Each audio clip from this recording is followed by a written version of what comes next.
Prologue. Betrayal is not the heart blow nor the dramatic upheaval of all that you know. Sometimes, it's a disappointment, a failing of hope, a confirmation of fears. Harry had been so angry at Dumbledore, at his secrets, at his refusal to confide in him as Harry devoted his loyalty to the professor. But there was no anger left in him now, no surprise. If there was shock, then it was in the disbelief of his own stupidity for trusting a person like Albus Dumbledore. Of course, there had been a bigger plan, a bigger picture in which Harry was an accessory and not the subject. He had never questioned his own assumption that Dumbledore wanted him alive. Now he saw that his lifespan had always been determined by how long it took to eliminate all the Horcruxes. Dumbledore had passed the job of destroying them to him, and obediently he had continued to chip away at the bonds tying not only Voldemort, but himself to life. How neat, how elegant, not to waste any more lives, but to give the dangerous task to the boy who had already been marked for slaughter, and whose death would not be a calamity, but another blow against Voldemort. And Dumbledore had known that Harry would not duck out, that he would keep going to the bitter end. In trusting him, he had given away all Dumbledore needed to know about him, learning him not as a friend but as an enemy, as Voldemort knew him. They both knew that Harry would not let anyone else die for him when he had the power to stop it. Images of Fred, Lupin, and Tonks lying dead in the Great Hall forced their way back into his mind's eye, and for a moment, Harry could hardly breathe. Yet death was impatient. Harry's dry lips brushed over the professor's last gift to him. The shades that appeared around beckoned him forward down this path that would end with them together. James was exactly the same height as Harry. He was wearing the clothes in which he had died in. His hair was untidy and ruffled, and his glasses were a little lopsided like Mr. Weasley's. Sirius was tall and handsome, and younger by far than Harry had seen him in life. He loped along beside him with an easy grace, his hands in his pockets, a wide grin on his face. Lily's smile was the widest of all. She pushed her long hair back as she drew closer to him, and her green eyes, so like his, searched his face hungrily, as though she would devour his presence. "You've been so brave," she said gently, with compassion and pride. Harry could not speak. His gaze never left hers. He thought that he might be content here, in this time that raced yet extended beyond reason, that he would like to look at her forever. The mother who had loved him and died for him. Died for him so he could die for others. "You are nearly there," said James. "Very close. We are so proud of you." "Does it hurt?" The childish question had fallen from Harry's heart before he could stem the bleeding of his fear. Did he truly have to do this? Dying? "Not at all," said Sirius. "Quicker and easier than falling asleep." Harry clung to those words even as his was startled into letting go of the hollow. His family vanishing as if they had never been. Not that it mattered much, he would, after all, be joining them soon. "Harry Potter," the Dark Lord crooned before spitting through his teeth like sparks spat from a fire. "The boy who lived. On the precipice of death, accepting of a fate Voldemort himself feared above all others. Harry did not feel brave, he felt foolish. He felt so very small as he closed his eyes against the light. Dying was neither easier nor quick. An eternity passed in agony as he was forced to relinquish who he was. Every dream, every hope, rendered from in an instant, in a lightning bolt sensation of being forced apart and then together. Harry could not help but fight, and in railing against his density, death spat him back out, taking with her something unnameable but pressure. Chapter 1: Easier than falling asleep. When Harry woke, he did so screaming, clutching his forehead as white-hot pain attempted to cleave his skull in two. He fell to the ground with a heavy thud, the tangle of blankets doing nothing to protect him. Death shouldn't hurt this much. That or Sirius was git for lying to him. When the pain subsided, he untangled himself from his covers and staggered to his feet. Something was wrong. No, scratch that, a lot of things were wrong. He was in Gryffindor Tower, and apparently he had just woken up. He found his glasses on the nightstand. The rest of the beds were empty. Was he shorter? Harry went to the bathroom, and the sight of himself in the mirror frightened him, and it wasn't because his scar was oozing blood. It was because the face in the mirror was years younger than it should have been. And he was short. Harry frowned and grabbed a towel, wetting it in the sink to wash the blood away. What kind of dream was this? Washing the wound hurt, but the cold water also soothed the aching in his forehead. "Harry?" A voice called from the hall. "In here," Harry shouted back. He kept his gaze on the mirror. He watched the scar close up and magically heal over into the faintest of white lines. The lightning bolt was still visible, but only if you were looking hard for it. This dream just kept getting curiouser and curiouser. "Mr. Potter?" It was Professor McGonagall. Harry left the bloody towel in the sink and went out to her. "You need to get dressed, Mr. Potter," she said when she saw him. Harry blinked at her and asked, "Why?" She gave him an unamused look. "Potter, the champions are congregating in the chamber of the hall after breakfast." Harry frowned. "Excuse me. The champions' families are invited to watch the final task, you know. This is simply a chance for you to greet them." What was this? Was he 14 again? This dream was rapidly becoming too realistic to be just a dream. Was this the afterlife? Some cosmic game so he would have to live through Cedric dying again? If that was the case, reliving Sirius's death would have been worse. Or maybe it would get worse. Or was this some sort of soul time travel? Was such a thing even possible? "Come, Mr. Potter, or you'll be late. You have already missed breakfast as it is." Harry threw on his robes and joined his head of house in the common room, mutely following behind her. As they walked, Harry admired the intact, non-ruble quality of the walls. They came into a room before the Great Hall, and it was like walking into his own memory in a pensive. Fleur's little sister, Gabrielle, was holding her mother's hand. She waved at Harry, who waved back. Then he saw Mrs. Weasley and Bill standing in front of the fireplace, beaming at him just as they had before. As if Fred hadn't died. As if there had never been a war. "Surprise!" Mrs. Weasley exclaimed. "Thought we'd come and watch you. Harry!" She bent down and kissed him on the cheek. "You all right?" asked Bill, grinning at Harry and shaking his hand. Charlie wanted to come, but he couldn't get time off. He said you were incredible against the Horntail. He was at a loss as to what to say. Cedric was alive. Was Fred too, or Mrs. Weasley wouldn't have been smiling? "It's great being back here," Bill was saying. "Haven't seen this place for 5 years. Is that picture of the Mad Knight still around?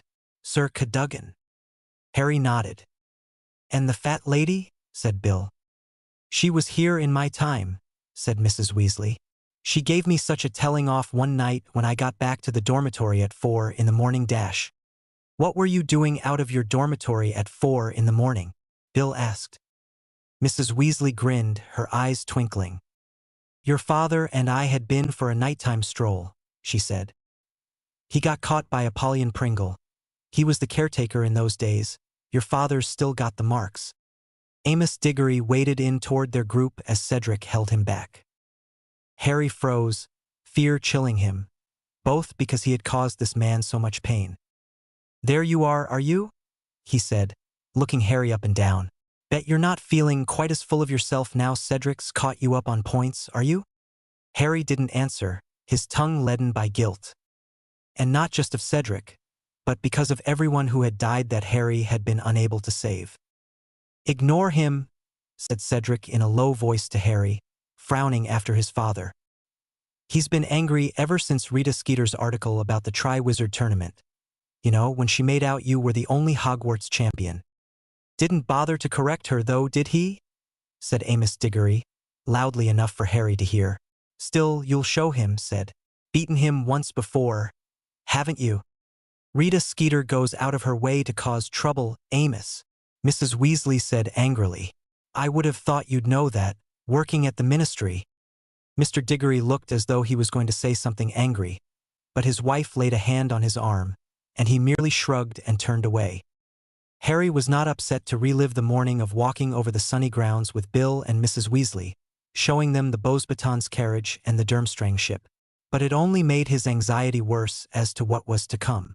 Right now, he felt as if he was walking through a dream, smiling, chatting, treating it like he was from the same timeline as this memory, that there was nothing bad about to happen.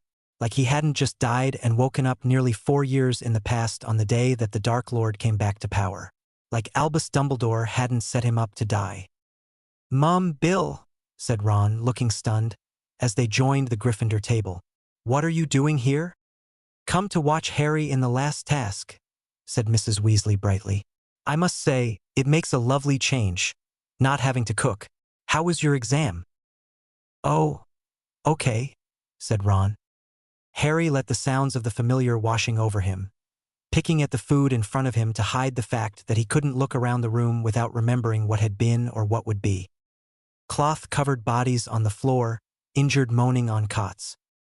When the enchanted ceiling overhead began to fade from blue to a dusky purple, Dumbledore rose to his feet at the staff table, and silence fell. "Ladies and gentlemen, in 5 minutes' time, I will be asking you to make your way down to the Quidditch field for the third and final task of the Triwizard tournament. Will the champions please follow Mr. Bagman down to the stadium now?" Harry got up.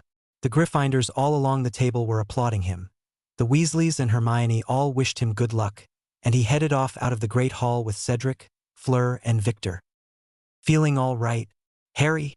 Bagman asked as they went down the stone steps onto the grounds. "Confident." "I think we are all going to die," Harry said tonelessly. After all, this dream was fast approaching its nightmare-like quality. He hoped he would wake up soon.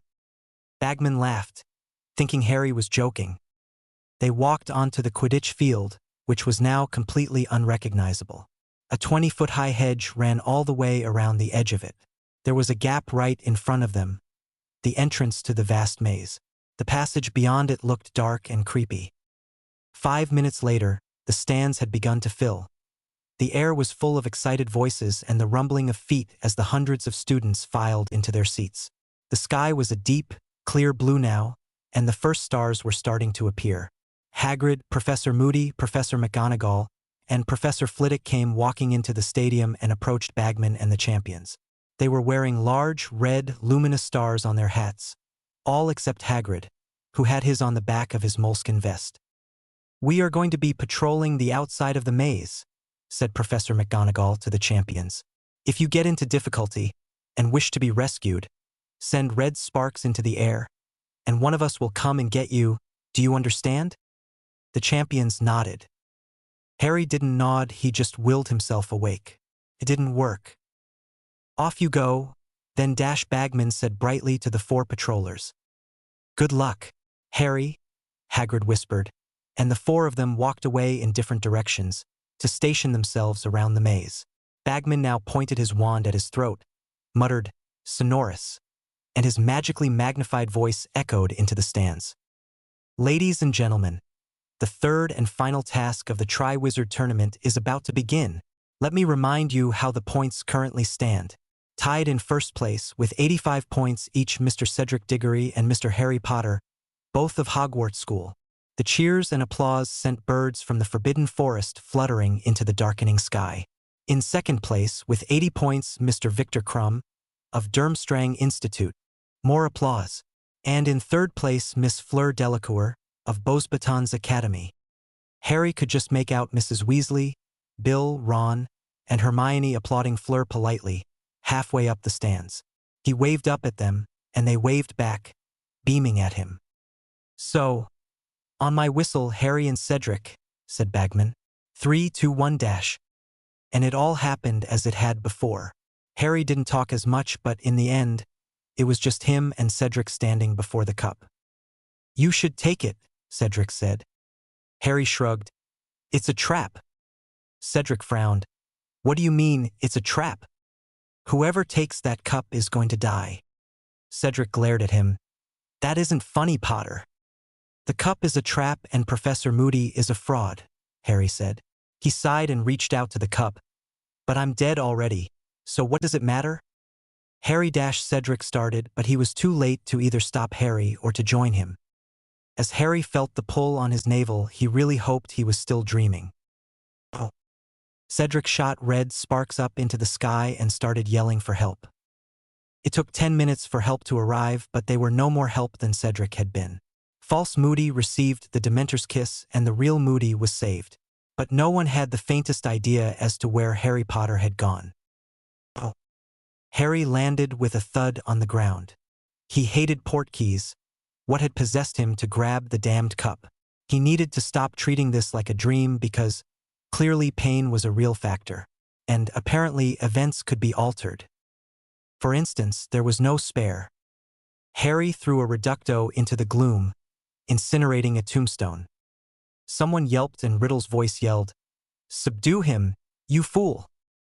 Harry had already thrown up a shield charm which neatly reflected Wormtail's spell. Harry started throwing hexes and charms, one after another without a word and without relent. Screw dying, he wanted to live. He was never going to walk to his death again, greater good or no. Wormtail was a poor duelist. "Do not run," Voldemort instructed. But Wormtail was losing. 3 years, 3 painful, miserable years learning to fight to survive, barely scraping by in school thanks to the war, thanks to running away from Death Eaters and Aurors. Hell, his education had been put aside so he could rob banks. Harry was fresh from the battlefield, whereas Wormtail was lowlier than the worms that ate the dirt. With a pop, Wormtail operated away, leaving someone behind in the grass. Harry levitated a tombstone and repeatedly smashed it onto Nagini, who had come at him, fangs exposed. "You know," Harry said, wand pointed at the corpse of the last Horcrux, "I don't hate snakes. I just hate Voldemort's snakes. You are all creepy and twisted." Nagini didn't respond, as she was well and truly dead. Harry supposed he should go back to the cup, back to Hogwarts. He hesitated. No part of him wanted to go back to Hogwarts, to Dumbledore, to the students, or to the media. But he would have to because this wasn't a dream. Somehow dying had brought him back in time. 1995 was not a good year for him. Harry went to Riddle Sr.'s tomb and axioed all the bones. Morbid? Absolutely. But Voldemort had needed his father's bones to come back to his body. Pointing his wand at the bones, they shattered into dust and disappeared in a gust of wind.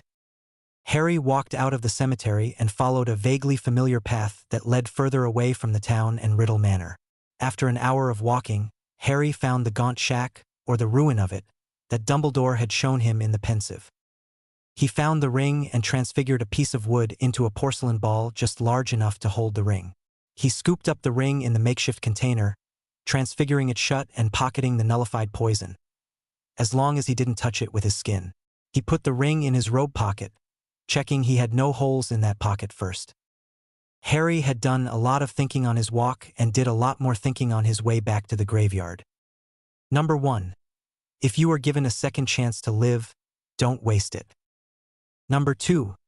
Snape is more trustworthy than Dumbledore, and either McGonagall or Flitwick is more trustworthy than Snape. So he had best pick someone to who he was going to tell the whole story carefully and make sure that Dumbledore doesn't try to get control over Harry again. Number 3. Horcruxes. Taking into account his bleeding head pain this morning, he was going to wager that it had been the death of his Horcrux. The diary was finished, the ring was his, and Nagini was dead, which only left the cup still in Gringotts, the diadem back at Hogwarts, the locket still at Grimmauld Place, and of course Voldemort in his infant alien form. Number 4. Hedwig, Sirius, Fred, Cedric, Lupin, Nymphadora, and countless others were still alive, and Harry wanted them to stay that way. So who to trust? Harry asked himself as he stood before the cup lying inertly on the ground. It was dark out, but his eyes had long since adjusted to the moonlit night. Who do I trust? Not Dumbledore. It wasn't a voice in his head. It was his gut reaction to having trusted and loved a man who had set him up to die. So who do I trust who isn't with Albus Dumbledore? Harry asked out loud, because talking to himself was the least of his sanity concerns at the moment. Not Snape, not McGonagall, not even Sirius. Who then? But the thought had occurred to him already. Filius Flitwick. He wasn't a part of the Order, but he was a good man, a dueling champion, and head of Ravenclaw House. Harry could certainly use a little wisdom at this point in his life. Of course, this all could still be a dream. Merlin, let it all be a dream. Oh. Harry! Hermione was the first to get to him. She was sobbing. Mrs. Weasley was close behind. Harry told them over and over again that he was all right. What happened? What happened? It was all anyone could ask him once they realized he was, in fact, okay. Graveyard, Voldemort, Pettigrew, they both got away, Harry summarized. You are an idiot, Cedric yelled. You knew it was a trap. Why on earth did you grab it? Harry looked at Cedric dead on. Because if one of us had to die, I'd rather it be me. Quiet descended on them like a suffocating hand after that statement. McGonagall and Mrs. Weasley took charge then, and Harry made it back to the castle without an interception. He was unsurprised when he was directed immediately to the hospital wing to be checked over by Madame Pomfrey. He figured surviving the killing curse again only this morning qualified him as one who needed medical attention even though he felt fine. Oh. Poppy shooed away everyone, even the headmaster. Can I stay here until the end of the term? Harry asked. Poppy, who was more than accustomed to Harry as her tenant, was taken aback by this request. Harry Potter had never asked to stay longer in her care. She nodded mutely. There was less than a week anyhow, and she would be relieved to keep an eye on him. His next question was more unsettling than the first. Could you look at my scar, please? It was bleeding this morning. She did, and what she found scared her. Possession, she breathed. What was that, Madame Pomfrey? He asked her. This residue was of another magical life force, like a leech trying to eat its way into, not just your mind, but your soul. Is it gone? You don't sound surprised. Please, just tell me? He pleaded with heartbreakingly large eyes. Yes, it's gone, and whatever damage it caused, it should begin to heal naturally now. How did you get it off? She asked. I don't know what you mean, Harry tried. She did her best not to bite back with something scathing as her protective instincts wanted her to. Rather, she chided. Mr. Potter. The killing curse, Harry answered shortly. You aimed a killing curse at your scar? She asked, deeply concerned. No, Harry corrected. Peter Pettigrew did it. I woke up in the graveyard. She gaped at him. How was one supposed to respond to that? It hurts, he informed her. Dying hurts, and the killing curse hurts. It hurt when I was little and hurt the second time too. Poppy frowned and pulled a vial out of her apron. Dreamless sleep. Drink it and try not to worry about anything. She was scheduling herself for a miniature breakdown after she tore into Albus for letting him compete in this bloody tournament. I don't want to talk to Dumbledore, Harry blurted out. I will see what I can do, but rest, Mr. Potter. He did as he was told, for once, seemingly glad for the respite. Oh. Dumbledore maneuvered his way into seeing Harry. Harry glared at Pomfrey, who gave him an apologetic look before returning to her office. Harry gave the old wizard with his sparkling eyes one glance before gluing his eyes to his own, strangely, scarless hands. This man, this pillar in his life that had set him up to fall. Falling. It was Harry's last memory of this man alive, Albus falling off the tower because he made Snape kill him. Harry, please look at me, Albus said gently. Leave me alone, Harry muttered back. How did you know the cup was a trap? Because it was the last thing we did for tasks, and there had to be some goal, some reason, for putting my name in the goblet. Logical, Albus said. Logic? When had logic ever been a factor in Harry's life? I went to the graveyard, the headmaster ventured. It looked as if there had been a battle there. I found a rather dead snake. Wormtail got away with Voldemort, Harry said without raising his head. He's back. Harry shook his head. Only in the way that he's never really been gone. Albus sighed. That's good. Harry frowned. My boy, what's wrong? What's wrong is that you want me dead, Harry thought. But maybe that wasn't fair. Albus wanted Voldemort dead. Harry was just a means to an end. Harry, can you leave, please? He asked. I'm tired. Of course, if you told me everything important, I can go. Harry looked up then, making direct eye contact, his mental wards as solid as they had ever been. Maybe without a slice of another person's soul attached to his mind. He could be good at this mind magic. You know everything important, sir. It was the same tone Harry used with Snape, and Albus looked floored. "Harry, you know I would never cause you harm, don't you?" Harry's gaze grew angry and distant as he agreed, "Never directly, only by your inaction. I will let you get rest if you think of anything, tell me." Harry laid back, done with the conversation, and turned his back on the old man. Oh. Harry spent his last day at Hogwarts destroying Horcruxes. He went down to the Chamber of Secrets first with the ring and stabbed it right through the porcelain container. The ring screamed and the black smoke died. He picked up the stone and pitched it into the Slytherin statue's maw where the snake had crawled out from. Harry wrapped the fong in a scrap of leather and took his broom back up the passage that he had cleared. Harry went right to the room of requirement, found and destroyed the diadem. Harry looked at the pieces of the crown and wrapped them up in a satchel. How was he supposed to get into Gringotts again? Bellatrix Lestrange was still in prison, so the first insane way they had done it wouldn't work. He looked around the room for inspiration, and it was the room itself that gave him an idea. "Dobby," Harry called.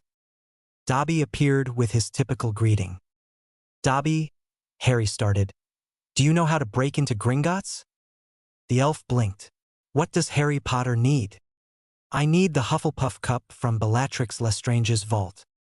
Dobby shuddered but snapped his fingers and the cup appeared in front of them, the sound of metal ringing as it hit the ground.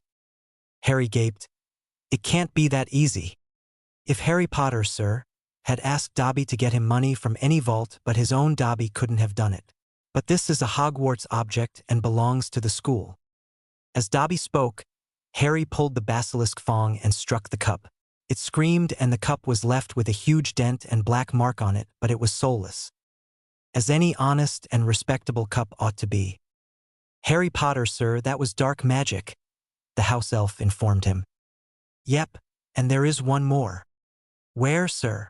Dobby asked, ready for the challenge.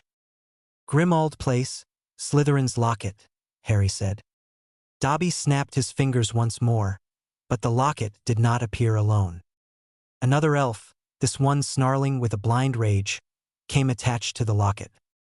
"Wait, creature," Harry called. "Creature, wait.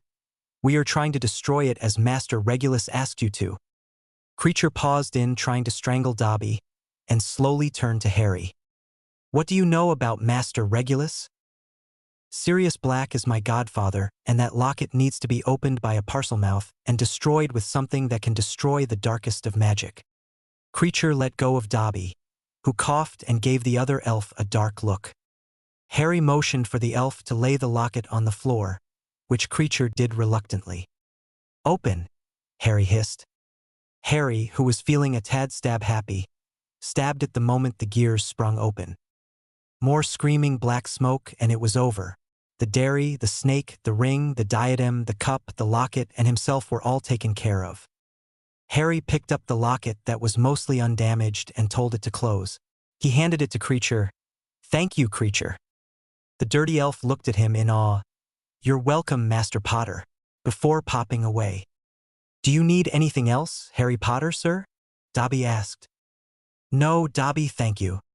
Dobby needs to go back to preparing the feast, but you can call Dobby whenever you need him." Harry nodded and Dobby popped out as well. Harry found his way to Flitwick's office next. He hesitated only briefly before knocking on the doorframe. "Come in," said the man's merry voice before he looked up and smiled. "Oh, Mr. Potter, come right in." Harry approached his desk, shutting the door behind him. Harry was pleased to see that there were no portraits in Flitwick's office. "What can I do for you, Mr. Potter? I hope this isn't about homework or tests. You have been excused from such things for the year. One might think you've learned quite enough this year about magic."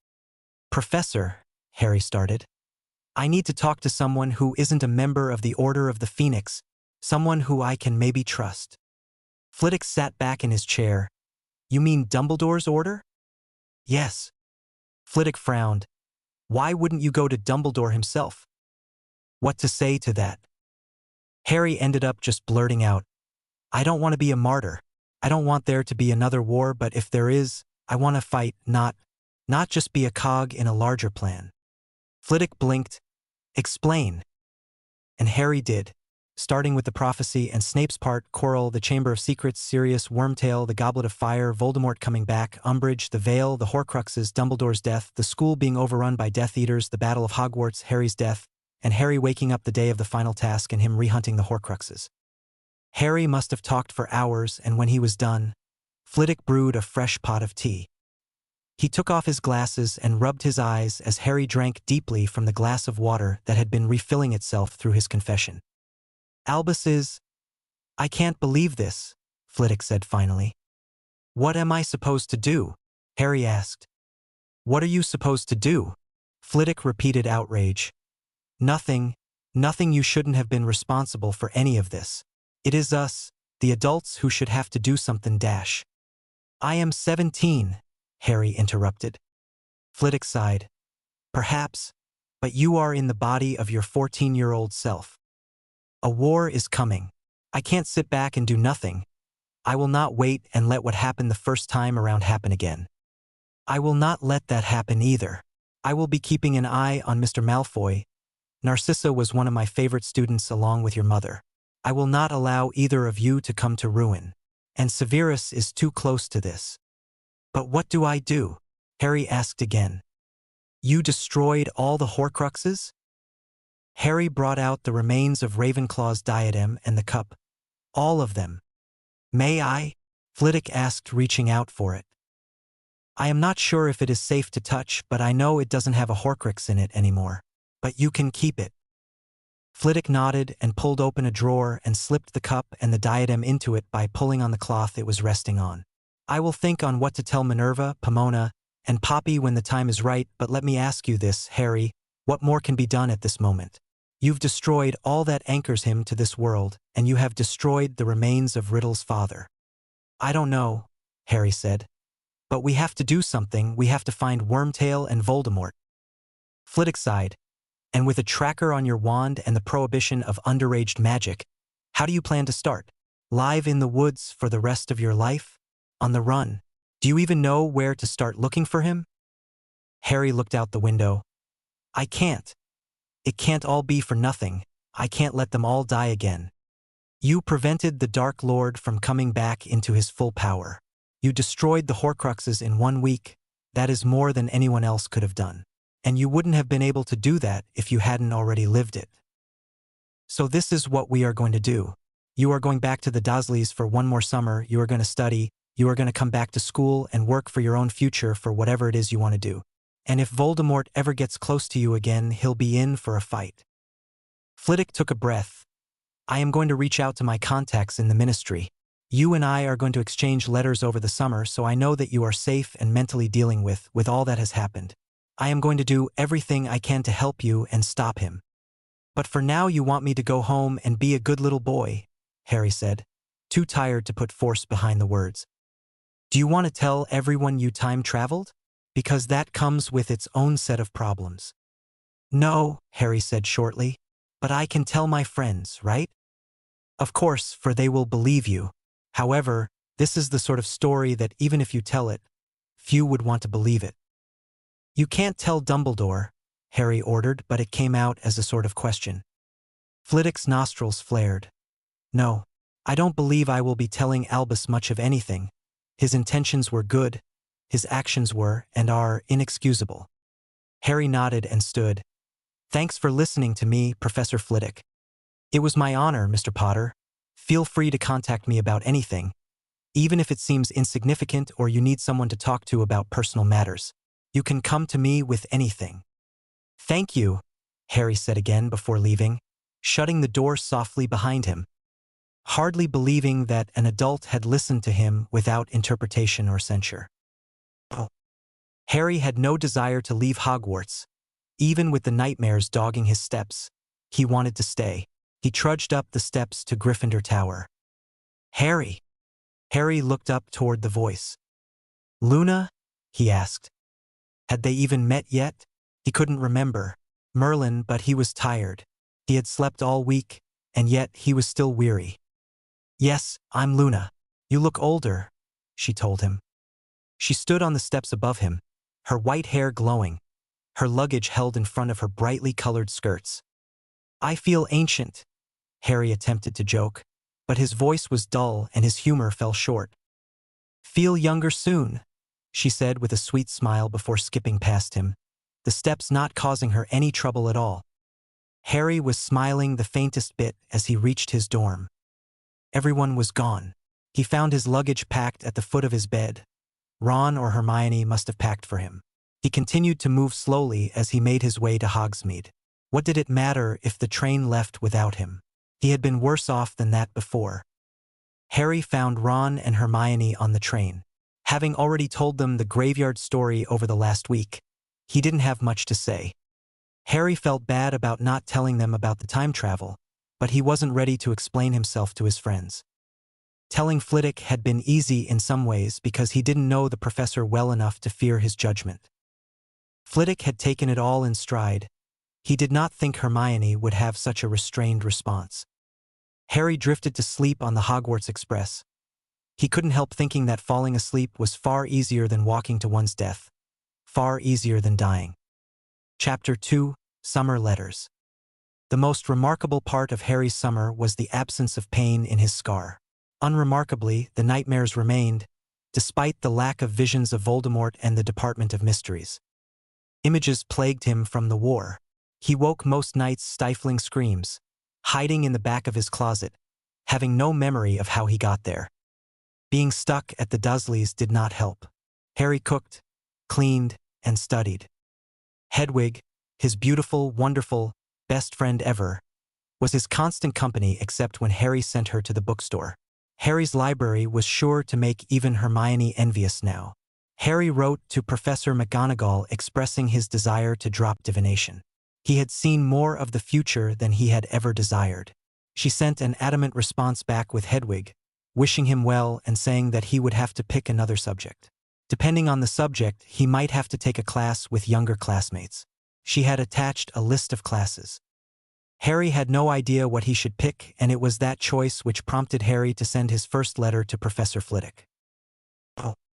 Dear Professor Flitwick, thank you for listening to me at the end of term. I hope all is well with you. I told Professor McGonagall about switching out of divinations. She said that I needed to pick another topic. I am staying with care of magical creatures, but I don't know what else would be worth it. Any suggestions as to what would be useful? I don't have much of a preference, so whatever you think is best, I'll take. Can you suggest a good reading selection to catch up in that class too, please? Warmest regards, Harry Potter. Oh. A few days later, Hedwig returned with another, larger owl, carrying a small stack of books between them. Oh. Dear Mr. Potter, I am delighted to hear from you. Arithmancy is probably your best bet for a practical class.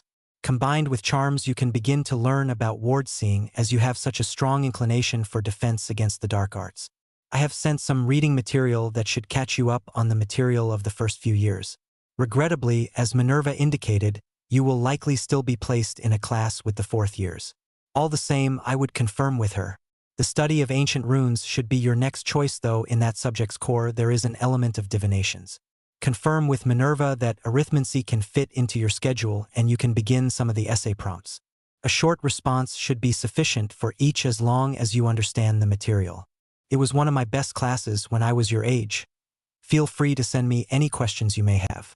Also, if you find yourself bored, we can always exchange letters discussing charms and data. Otherwise, how are you doing? Do you have any friends back home you've been able to spend time with? Is your family aware of what has been happening to you? Are you taking care of yourself? If you need anything, I will be there for you. All the very best. Phileas. Oh. Harry gave the second owl, who was a Hogwarts owl, a letter for McGonagall to confirm arithmancy as his choice. Harry found himself rereading Flitwick's letter dozens of times over. Aside from Hermione and the rare letter from Ron, no one had ever sent him such a personal letter. This summer, no one was sending him letters, aside from the one cryptic letter from Sirius who told him to keep his head down this summer. Harry waited 3 days before replying to Flitwick. In those 3 days, Harry had read 2 out of the 3 books for practical applications of arithmancy, and he had started on the second textbook. The ward stuff was a lot more interesting than the basics, but the basics were kind of fun too. It was magical math formula puzzles. Like potions, Harry didn't necessarily need a wand. He just needed to be magical. Oh. Dear Professor Flitwick, thank you. I really liked the books you sent me, and Professor McGonagall confirmed that I have room and the time to take arithmancy with the fourth-year class. As for your questions, I do not have friends here, and the Dursleys do not like to talk about magic or anything related to it, so I told them nothing. The nightmares have been pretty bad, but my scar does not hurt. I have been eating enough. Oh. This was a falsehood. But for once it wasn't the Dursleys' fault, because he wasn't truly hungry and he feared what he could keep down if he did eat proper meals. Oh. I have been exercising a little, but mostly I have been reading and completing my summer homework. I plan to force Professor Snape to give me an outstanding or at least an exceeds expectation, seeing as I am 2 years ahead. Could you give me harder essays for your class when I get back to school?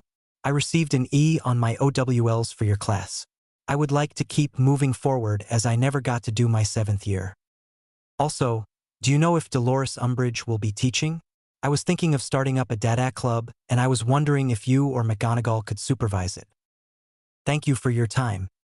All the best. Harry. Oh.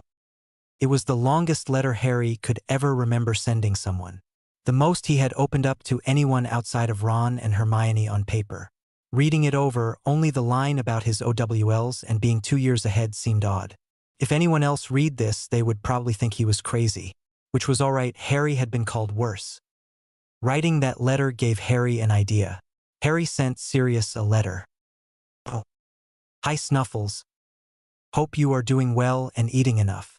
I know things as they are, we can't say much through letters, but I wanted to ask you about defense against the dark arts and transfiguration.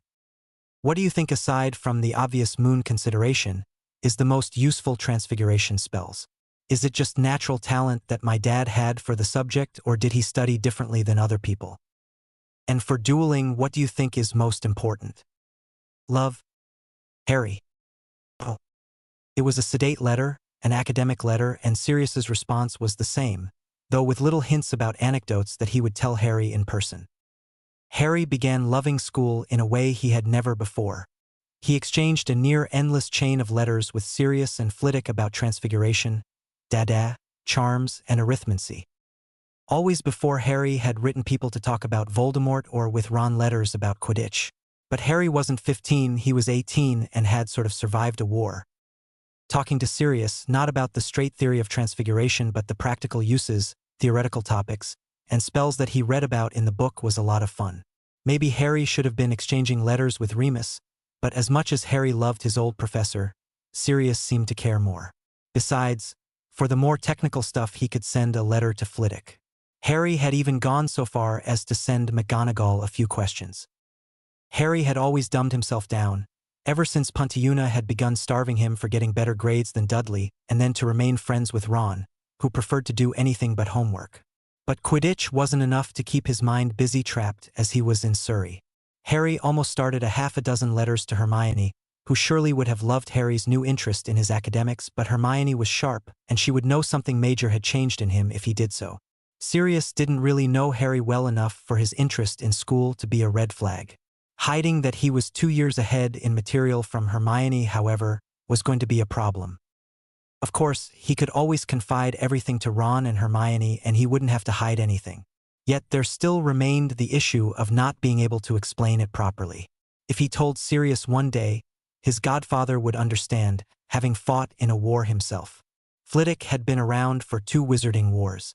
Ron hadn't lost a single family member, nor had Hermione erased her parents' memory of her. They weren't Harry's 2 best friends who had been tortured, gone into hiding, broke into Gringotts, and countless other life-alternating, deadly deeds with Harry yet. How could he confide in them? What if it hurt them to know the future? What if they started having nightmares like Harry? And perhaps, worst of all, what if he told them and they never understood him like they had before? Oh. Harry was grateful he didn't forget the date of the Dementor attack. The court case against him may have helped his memory in that. Harry walked to the park, his wand prepared, and just like last time, he found Dudley and his friends. Harry was able to get the upper hand on teasing this round. Dudley didn't have the Cedric comeback as seldom as Harry had grown accustomed to muffling his screams on the rare occasion. He slept deeply enough not to wake up battle-ready. "Why do you have your stick out still?" Dudley asked, frowning down at Harry. Harry still hated being short. 2 years from now he would not be the tallest guy around, but for right now, he was still stunted for his age. "Something is bound to attack me sometime," Harry answered casually. "Only this time I'll be ready," Harry thought. As if on cue, the street became colder, the streetlights dimmer, and all the happiness in the world began to fade away, as if the saturation of the landscape was being drained by some mighty hand. The Dementors came gliding like shadows on the wind. Wordlessly, Harry summoned his Patronus, his stag charging the Dementors before they got close enough to do real damage. Harry pushed Dudley. "Run, Duty-de-kins." They made it back to the house intact. "What was that?" Dudley asked between panting breaths as Harry leaned back against the closed door. "Dementors, jail guards that can suck your soul out of your body." Dudley gaped at Harry. "Why go to that freak school if you have to deal with stuff like that?" "Because it is better than living here," Harry answered honestly. "I have people who actually care about in my world." Dudley didn't have a comeback for that. "I feel awful," he said instead, referring not to Harry's troubles but to the depression the Dementors left behind them. "Chocolate, we need chocolate." Dudley, not one to question the need for sweets, motioned for Harry to stay by the door as he went into the living room to ask Aunt Petunia for a chocolate bar. He came back and Harry was surprised to receive a small slice. "Thanks," Harry said, nibbling on the bit of chocolate. "Damned owls," Uncle Vernon shouted. Harry sighed and stepped into the living room to go through the chorus of the Ministry's talking letters. "Ha ha," Uncle Vernon mocked with a self-superior air. "You've been expelled." "Not yet," Harry said as the second and third owl came. "What's happening?" Aunt Petunia asked. "Harry saved me," Dudley volunteered. "Saved you from what, son?" Uncle Vernon asked, caught between concern for Dudley and the unreasonable rage against anything that threatened his son. It wasn't one of Vernon's redeeming qualities, per se, but it did make him more relatable. Harry liked to think that if his parents had lived, Vernon would have received a lot more than a pig's tail. "A Dementor," Harry said without explanation. Aunt Petunia shrieked and half fainted onto the couch. "What?" Uncle Vernon roared. "Well, it was 2 Dementors, actually, and I used a charm to fend them off." "We should have never taken you in," Uncle Vernon yelled, "putting our son in danger. Why, I ought to ring your—" "If I wasn't around then, the Dark Lord would be, and if he were around then, the Dementors would be one of the numerous dangers that you would have no defense from," Harry said evenly. Uncle Vernon was easier to deal with when they weren't both angry. And last time Dudley had thrown up and been shaking, not chowing down on a chocolate bar. "I have a gun." "And what good is a gun against something you can't even see?" Harry questioned. "So we should be grateful?" Uncle Vernon demanded. "As long as you don't starve me or hit me or curse my parents' memory, I don't really care what you are. And I would never ask for your gratitude any more than I would give you mine," Harry said. "We housed you," Vernon roared. Harry kept his wand out, but he crossed his arms as he said, "You both are sadistic, small-minded, jealous, and horrible people who used me for all your issues and made me into a servant you paid with literal table scraps. You don't care a whit about me, but one day you're going to care when Dudley grows a heart and can't stand to be around people who never encouraged him to be better, never gave him a reason to try. The real world isn't going to coddle him." Vernon had turned purple during Harry's tirade. "Why, you little ungrateful wretch!" Harry wasn't expecting the backhand. Typically, Vernon was more careful about the damage he did. Slap to the back of the head, going at his back below the collar, never anything that would cause a black eye and get the neighbors gossiping. Harry hadn't been eating enough, his reflexes were slow, and he fell back against the door with a thud. Vernon punched him in the gut and he dropped, losing his grip on his wand. The evil in Vernon's eyes was just as made and horrific as Voldemort's. The Death Eaters had no right to do what they did, but that didn't mean Vernon wasn't the type of man to don a white cloak and hood and join a mob. He raised a foot, whether to kick Harry or snap his wand. He would never know because Dudley pulled him back. "Dad, don't." "All right." Dudley had seen Harry get slapped around, been encouraged to hurt him, and beat him up with his own gang. But Vernon was nearly 3 times his size, and the man was always careful to keep the probably illegal stuff for when Dudley had gone to bed. It was nice that his cousin had limits. "Harry, go," Dudley said, standing between him and his father. Harry didn't need telling twice, as he scooped up his wand and practically climbed the stairs, his head still ringing. Harry wrote Flitwick and Sirius a letter, followed by one to Amelia Bones, explaining his side of the story. "Oh, dear Flitwick. It happened like before, minus 1 howler. All the best. Harry. Oh, dear Snuffles. I'll be good and I promise to stay inside. Dudley gave me chocolate. Guess he's not all bad after all. Love. Harry. Oh, dear Madam Bones. Can I sue the government for sending 2 Dementors after me and my cousin? I don't really want money or anything except for it not to happen again and being able to keep my wand so I can keep saving my own life. Thanks for your time. Warm regards, Harry Potter." Oh. Flitwick's response was clipped and he promised to be at the hearing with Albus, along with McGonagall. Sirius sent back "I love ya, kid," and Madam Bones wrote back a rather informal letter. "Oh. Dear Mr. Potter, I will not allow anyone in the ministry to break your wand. I will be digging into who sent the Dementors to Muggle Surrey. I only regret to say that you must still attend the hearing as the minister himself requested it. As stupid as the formalities are, they must be practiced. However, I implore you not to worry.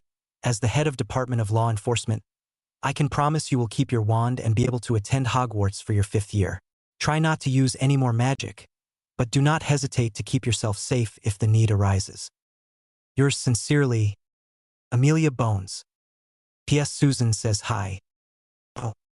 Harry smiled at the letter and wrote back, "Dear Madam Bones, thank you so much. Warm regards, Harry. P.S. Hi Susan, smiley face." Oh.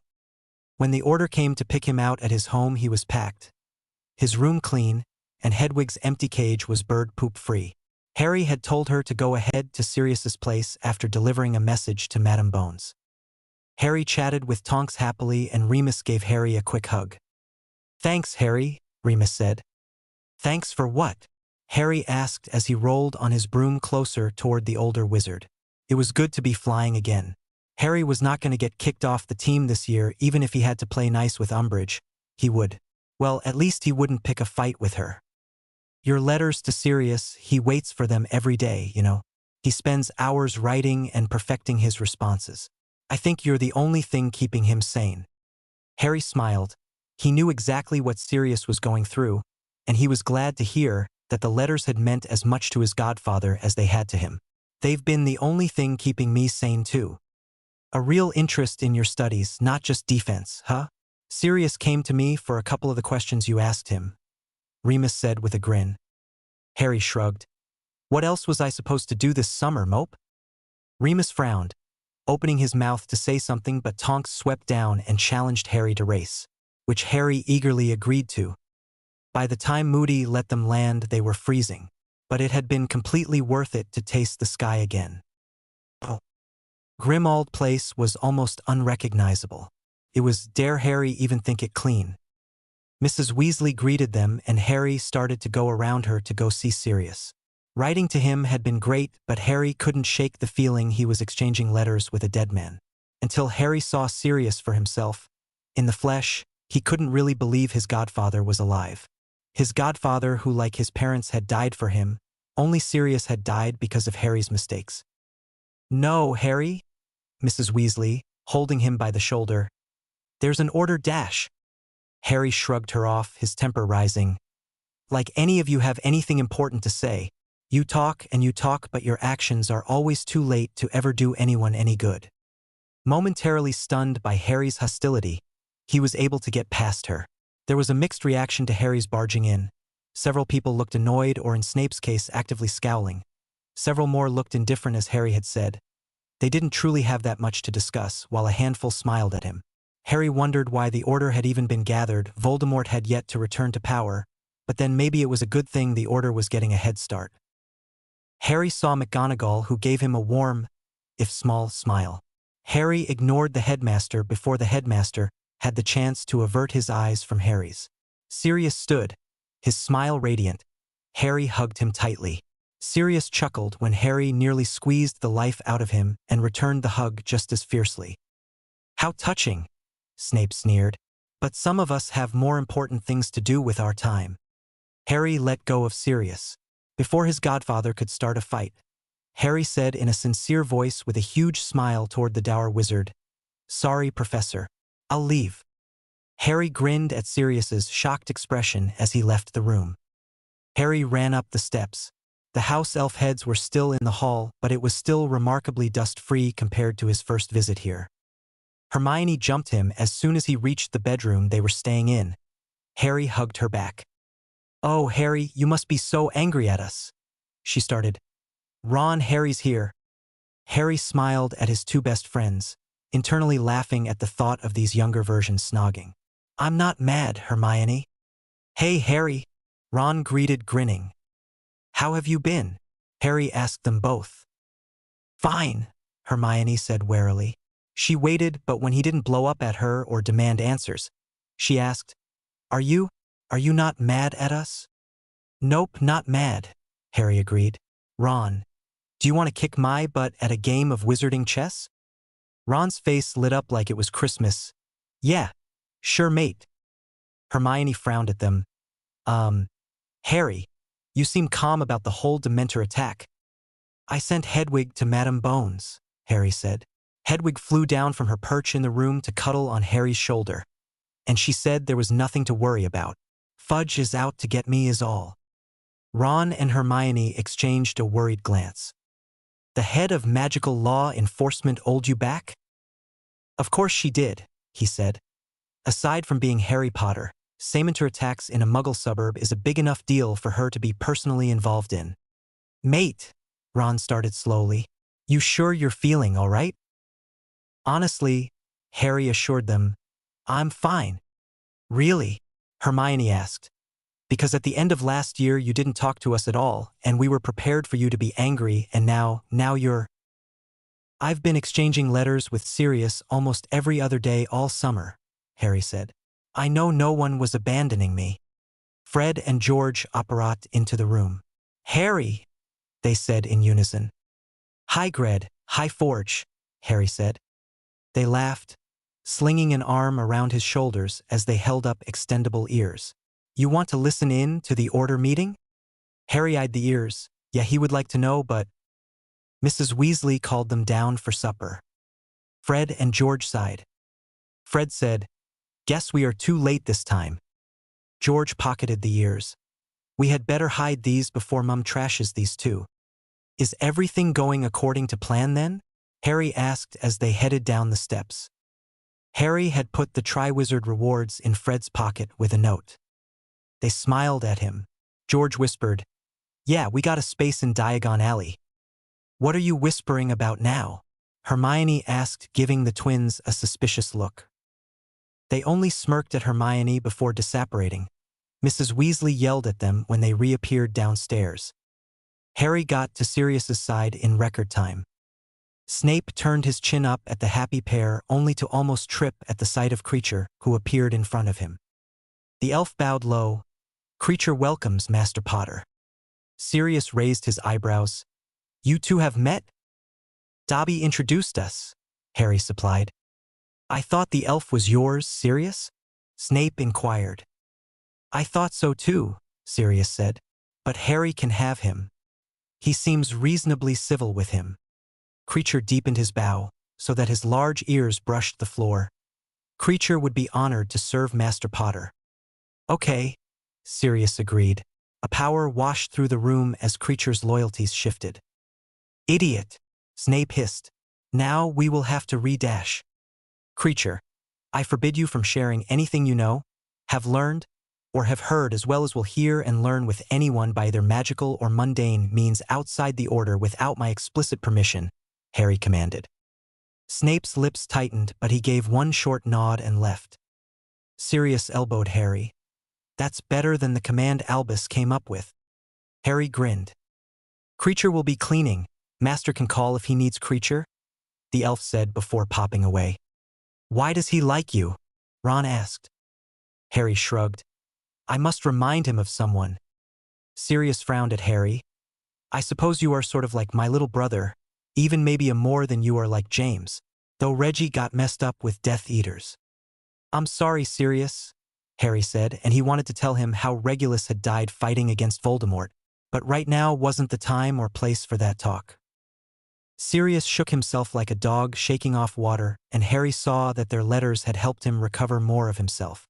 He looked healthier and more cheerful than he had in their original timeline. It was a ray of hope in what Harry was sure would be a difficult year. Even knowing the future, Harry's luck was not to be trusted. Chapter 3: Slipping Through the Cracks. Nearly time for bed, I think, said Mrs. Weasley with a yawn. Not just yet, Molly, said Sirius, pushing away his empty plate and turning to look at Harry. You know, I'm surprised at you. I thought the first thing you'd do when you got here would be to start asking questions about Voldemort. The atmosphere in the room changed with the rapidity Harry associated with the arrival of Dementors. Where seconds before it had been sleepily relaxed, it was now alert, even tense. A frisson had gone around the table at the mention of Voldemort's name. Lupin, who had been about to take a sip of wine, lowered his goblet slowly, looking wary. Has he gotten back his full power yet? Harry asked immediately. No, Sirius, Mrs. Weasley snapped. They're too young. She was sitting bolt upright in her chair, her fists clenched on its arms, every trace of drowsiness gone. Since when did someone have to be in the Order of the Phoenix to ask questions? Asked Sirius. Harry's been trapped in that muggle house for over 2 months. He's got the right to know what's been happened. Hang on, interrupted George loudly. How come Harry gets his questions answered? Said Fred angrily. We've been trying to get stuff out of you for a month and you haven't told us a single stinking thing, said George. You're too young, you're not in the Order, said Fred, in a high-pitched voice that sounded uncannily like his mother's. Harry's not even of age. Well, Harry thought, as far as they knew, he wasn't. It's not my fault you haven't been told what the Order's doing, said Sirius calmly. That's your parents' decision. Harry, on the other hand, It's not down to you to decide what's good for Harry, said Mrs. Weasley sharply. The expression on her normally kind face looked dangerous. You haven't forgotten what Dumbledore said, I suppose? Which is when Harry snapped. Just tell me if he has regained his power or not, I can guess the rest. He hasn't regained power, but the rumors of him coming back, of him being the one to kidnap you, have shifted things, Sirius said. Haven't you been reading the papers, Harry? Hermione asked. No. Well, they've been saying really awful things. Rita Skeeter heard you tell Dumbledore Graveyard, Voldemort, Pettigrew, they both got away.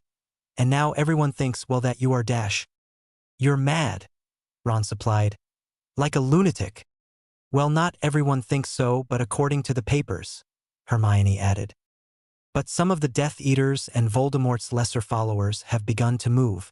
And so have we, that is the Order and Dumbledore. Even if he isn't at full strength yet, he still has resources, beyond Wormtail. But what can he do?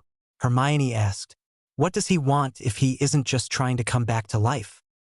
He's after something, Sirius said. Like a weapon, something he didn't have last time. Harry's couldn't keep the look of despair off his face. It is in the Department of Mysteries, and you shouldn't bother with it. The damage has already been done. Sirius sat forward, surprise and worry warring on his face. How can you possibly know what it is? The rest of the room was hushed. Even Mrs. Weasley, who had been trying to shoo her children out of the room, paused looking at Harry. It's nothing. That's why my parents were murdered. But it changes nothing now. You should just let him have it. Voldemort already wants me dead. So it's nothing, completely meaningless, Harry said as he stared at Sirius and remembered this beloved man falling into the veil. Sirius had died for him, died so Harry could hunt Horcruxes and martyr himself later on. Sirius reached out a hand and squeezed his shoulder in quiet comfort. Harry sucked in a breath, realizing that at some point he must have stopped breathing. It was too much. It was everything he wanted, a chance at a family, to have Sirius back, but it was too much. He turned his attention back to Mrs. Weasley. Sirius has every right. She blinked at him. What, Harry dear? Sirius has every right to make choices on my behalf. He's my godfather. She scoffed. Hardly. He can't take care of himself, much less a child. It was an effort not to bare his teeth. Yet he's done more for me than the Dursleys ever had, and that was Dumbledore's stupid choice. Mrs. Weasley drew herself up. You were safe.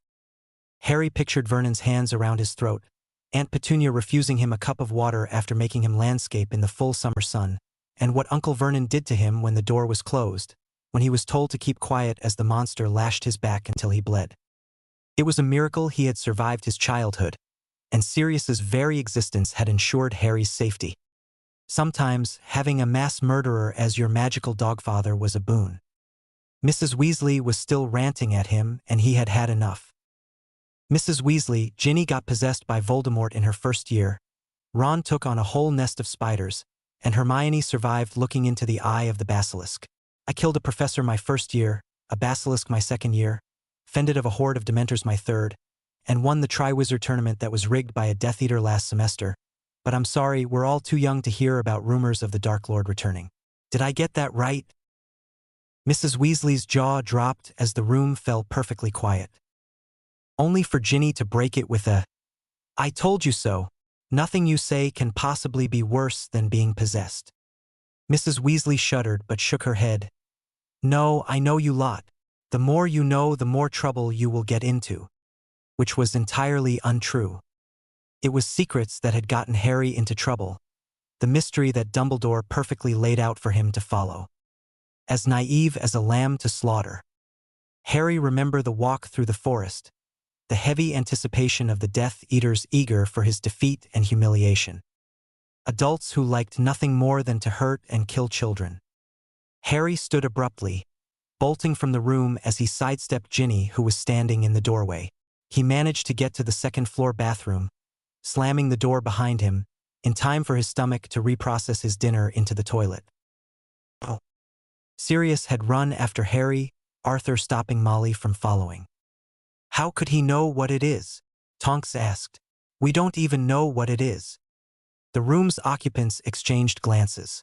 They were all thinking the same question: what had happened to Harry during the last task? Oh. Sirius stopped just in time to spare his nose from being broken as the door was slammed shut in his face. He probably should have knocked, but he doubted Harry could have heard over the sound of his own retching.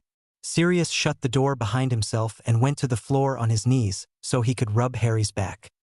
He saved the boy's glasses in the nick of time, folding them into his own collar so they wouldn't risk a watery fate. It was not long until Harry was dry heaving, which was worrisome. Was he eating enough? Sirius flushed it down before he rose to return with a wet cloth he laid over the back of Harry's neck. It took a bit longer for him to find his voice, each word choking over tears he seemed unwilling to shed. It's my fault they're dead. No, Harry, no, Sirius said softly but with feeling. Your parents loved you. You were their world. Only your death could have destroyed them. Oh. We are so proud of you, you're so brave. Harry heaved again, bringing more pain than relief. What's happened, Harry? Sirius asked. What's happened to you? Harry shook his head and stopped when the motion made the world spin. How did you know about the weapon? It's the prophecy, Harry mumbled. I'm sorry, what did you say? It's the prophecy, the one that made my parents go into hiding, Harry said, looking up to confront Sirius's gaze. Horror and understanding crossed his face. Who told you? Dumbledore? Voldemort, he showed. He was inside of my head. He showed me. Harry broke off and grabbed a towel to wipe his sweaty face. Sirius put a hand on Harry's cheek. How did he show you? He got inside my head, in my dreams, my nightmares. My scar hurt when he was angry or happy. He used me. He wanted me to get it for him.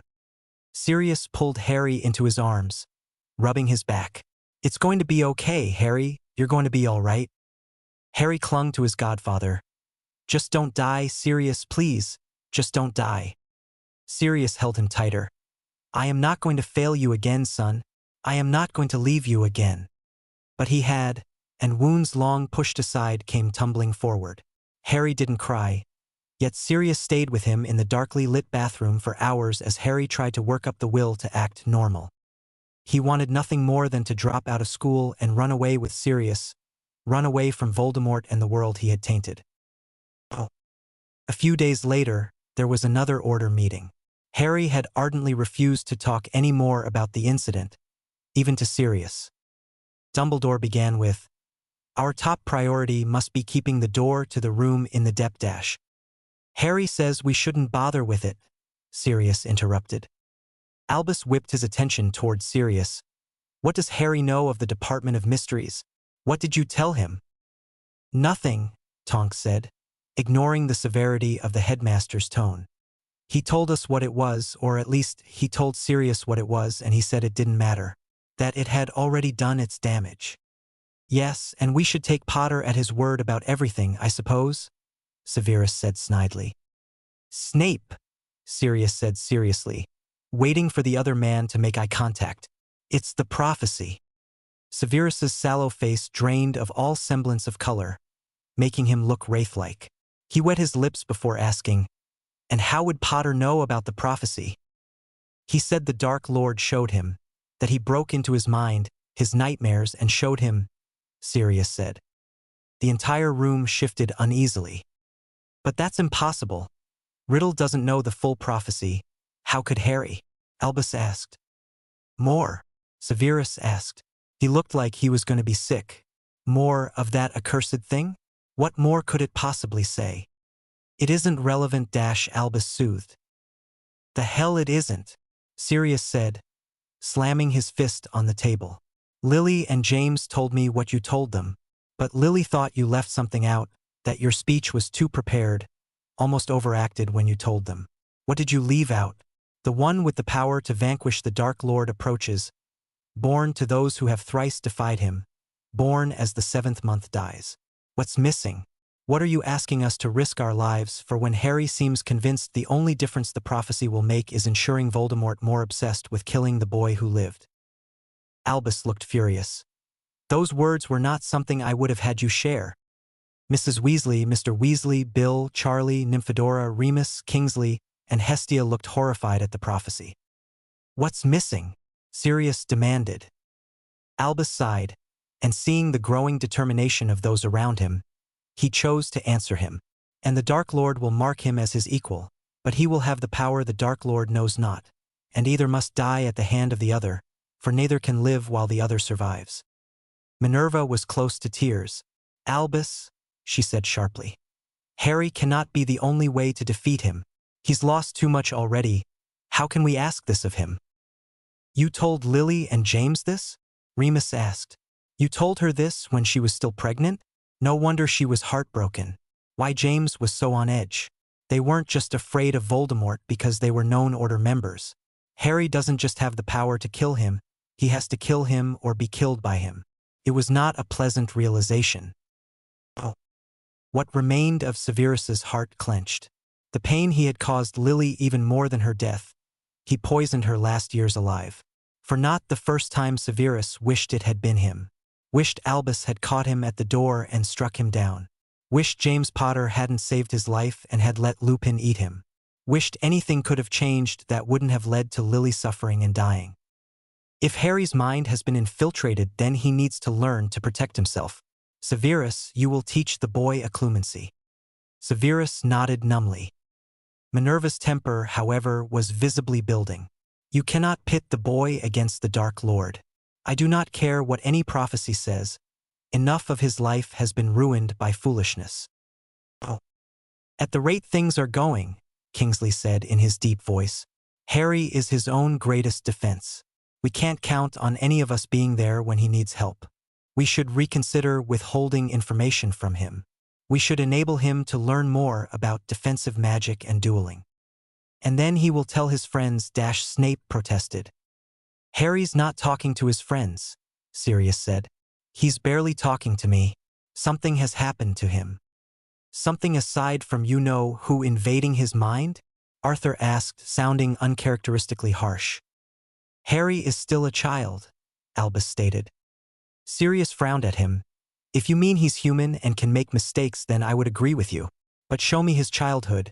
Explain to me how living with the Dursleys and getting killed almost every year at Hogwarts has somehow added to his immaturity. When I talk with him, it isn't a child I am speaking with. He isn't James, Sirius, no matter how much he might look like him, Mrs. Weasley said. I know that. Harry will be told what he needs to be told when the time comes, Albus said. And what about the things Harry might tell us? Sirius asked. He's beginning not to trust you, old man. He gets agitated any time your name is brought up in conversation. What happens when Harry knows more than us and he chooses to leave you in the dark? That will not happen, Albus said, self-assured. Harry might be upset with me for the moment, but he has always trusted me.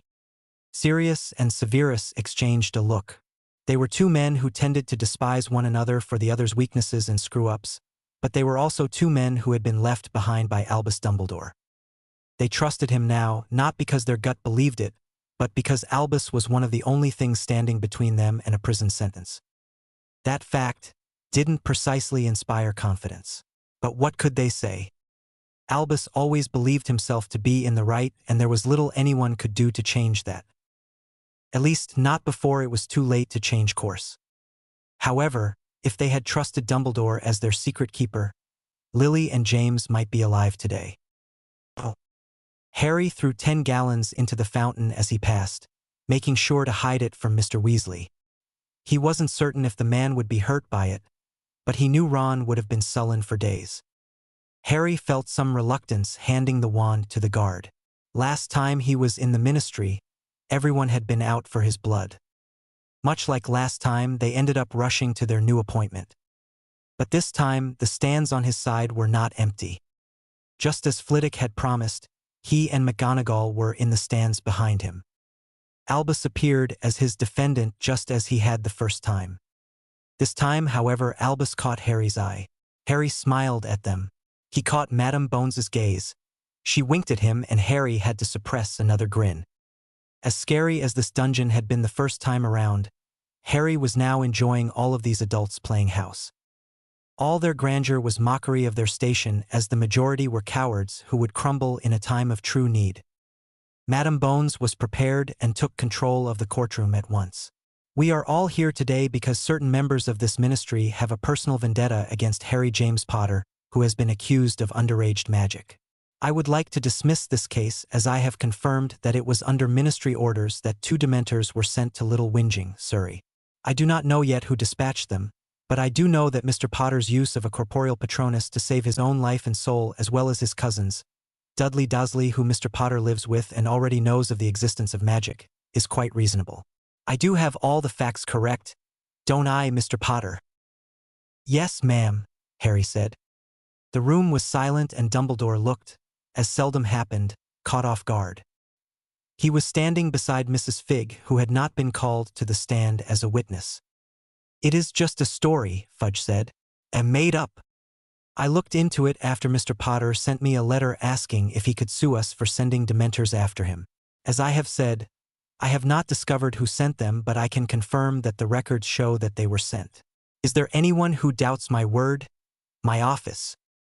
There was a long silence in which no one dared to go against Madame Bones. She clapped her hands once. Then we are in agreement, Harry J. Potter is cleared of all charges. Thank you, Mr. Potter, Headmaster Dumbledore, Professors Flitwick and McGonagall for your time. You may leave. The rest of you lot will stay to be interviewed about the Dementor incident by my team of Aurors Minister, if you would be so kind as to supervise, seeing as you seem so concerned about this case. I will be in my office getting real work done.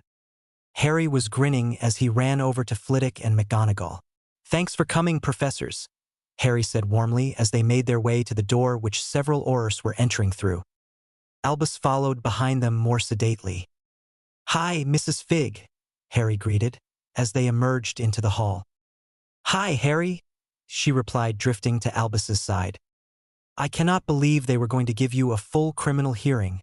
For a minor, Flitwick said. It was amusing to see Madame Bones knock Fudge down a notch, McGonagall said, falling into step beside Harry. You sent Madame Bones a letter, Harry? Albus asked from behind them. Yep, Harry said shortly. Flitwick shot Albus a distinctively cold look. Phileas, is something the matter? Albus asked. Not at all. The situation itself is simply outrageous, Phileas answered. You didn't have to come.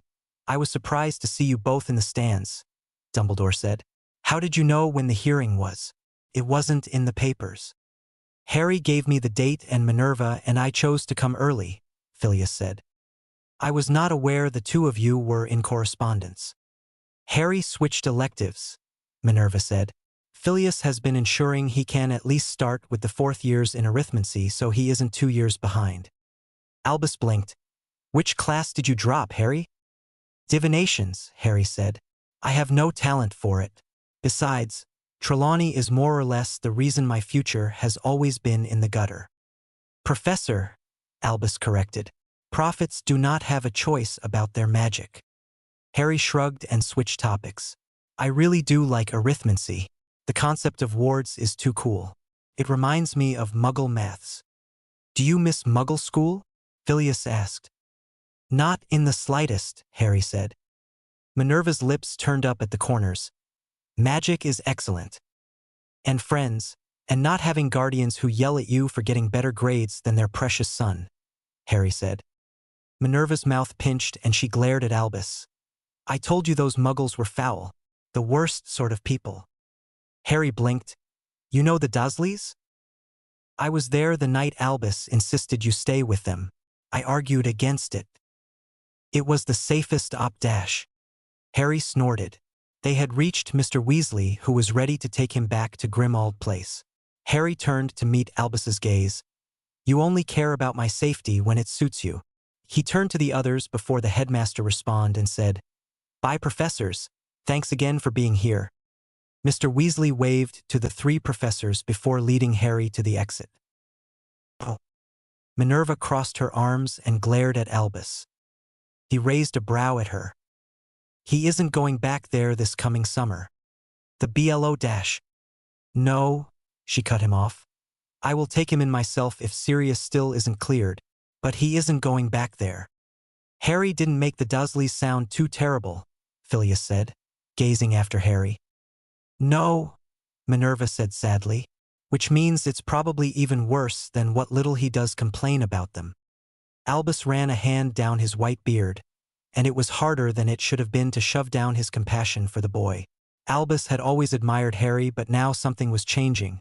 Something in the lad, in the order, in his staff. Albus was not sure he was ready for those changes. Chapter 4, A Shift in the Paradigm. Harry almost walked into Lucius Malfoy. He looked up at the well-groomed, proud, blonde pureblood and remembered him unkempt on his knees, remembered him being tortured, remembered him and his wife pleading and fighting for Draco's life.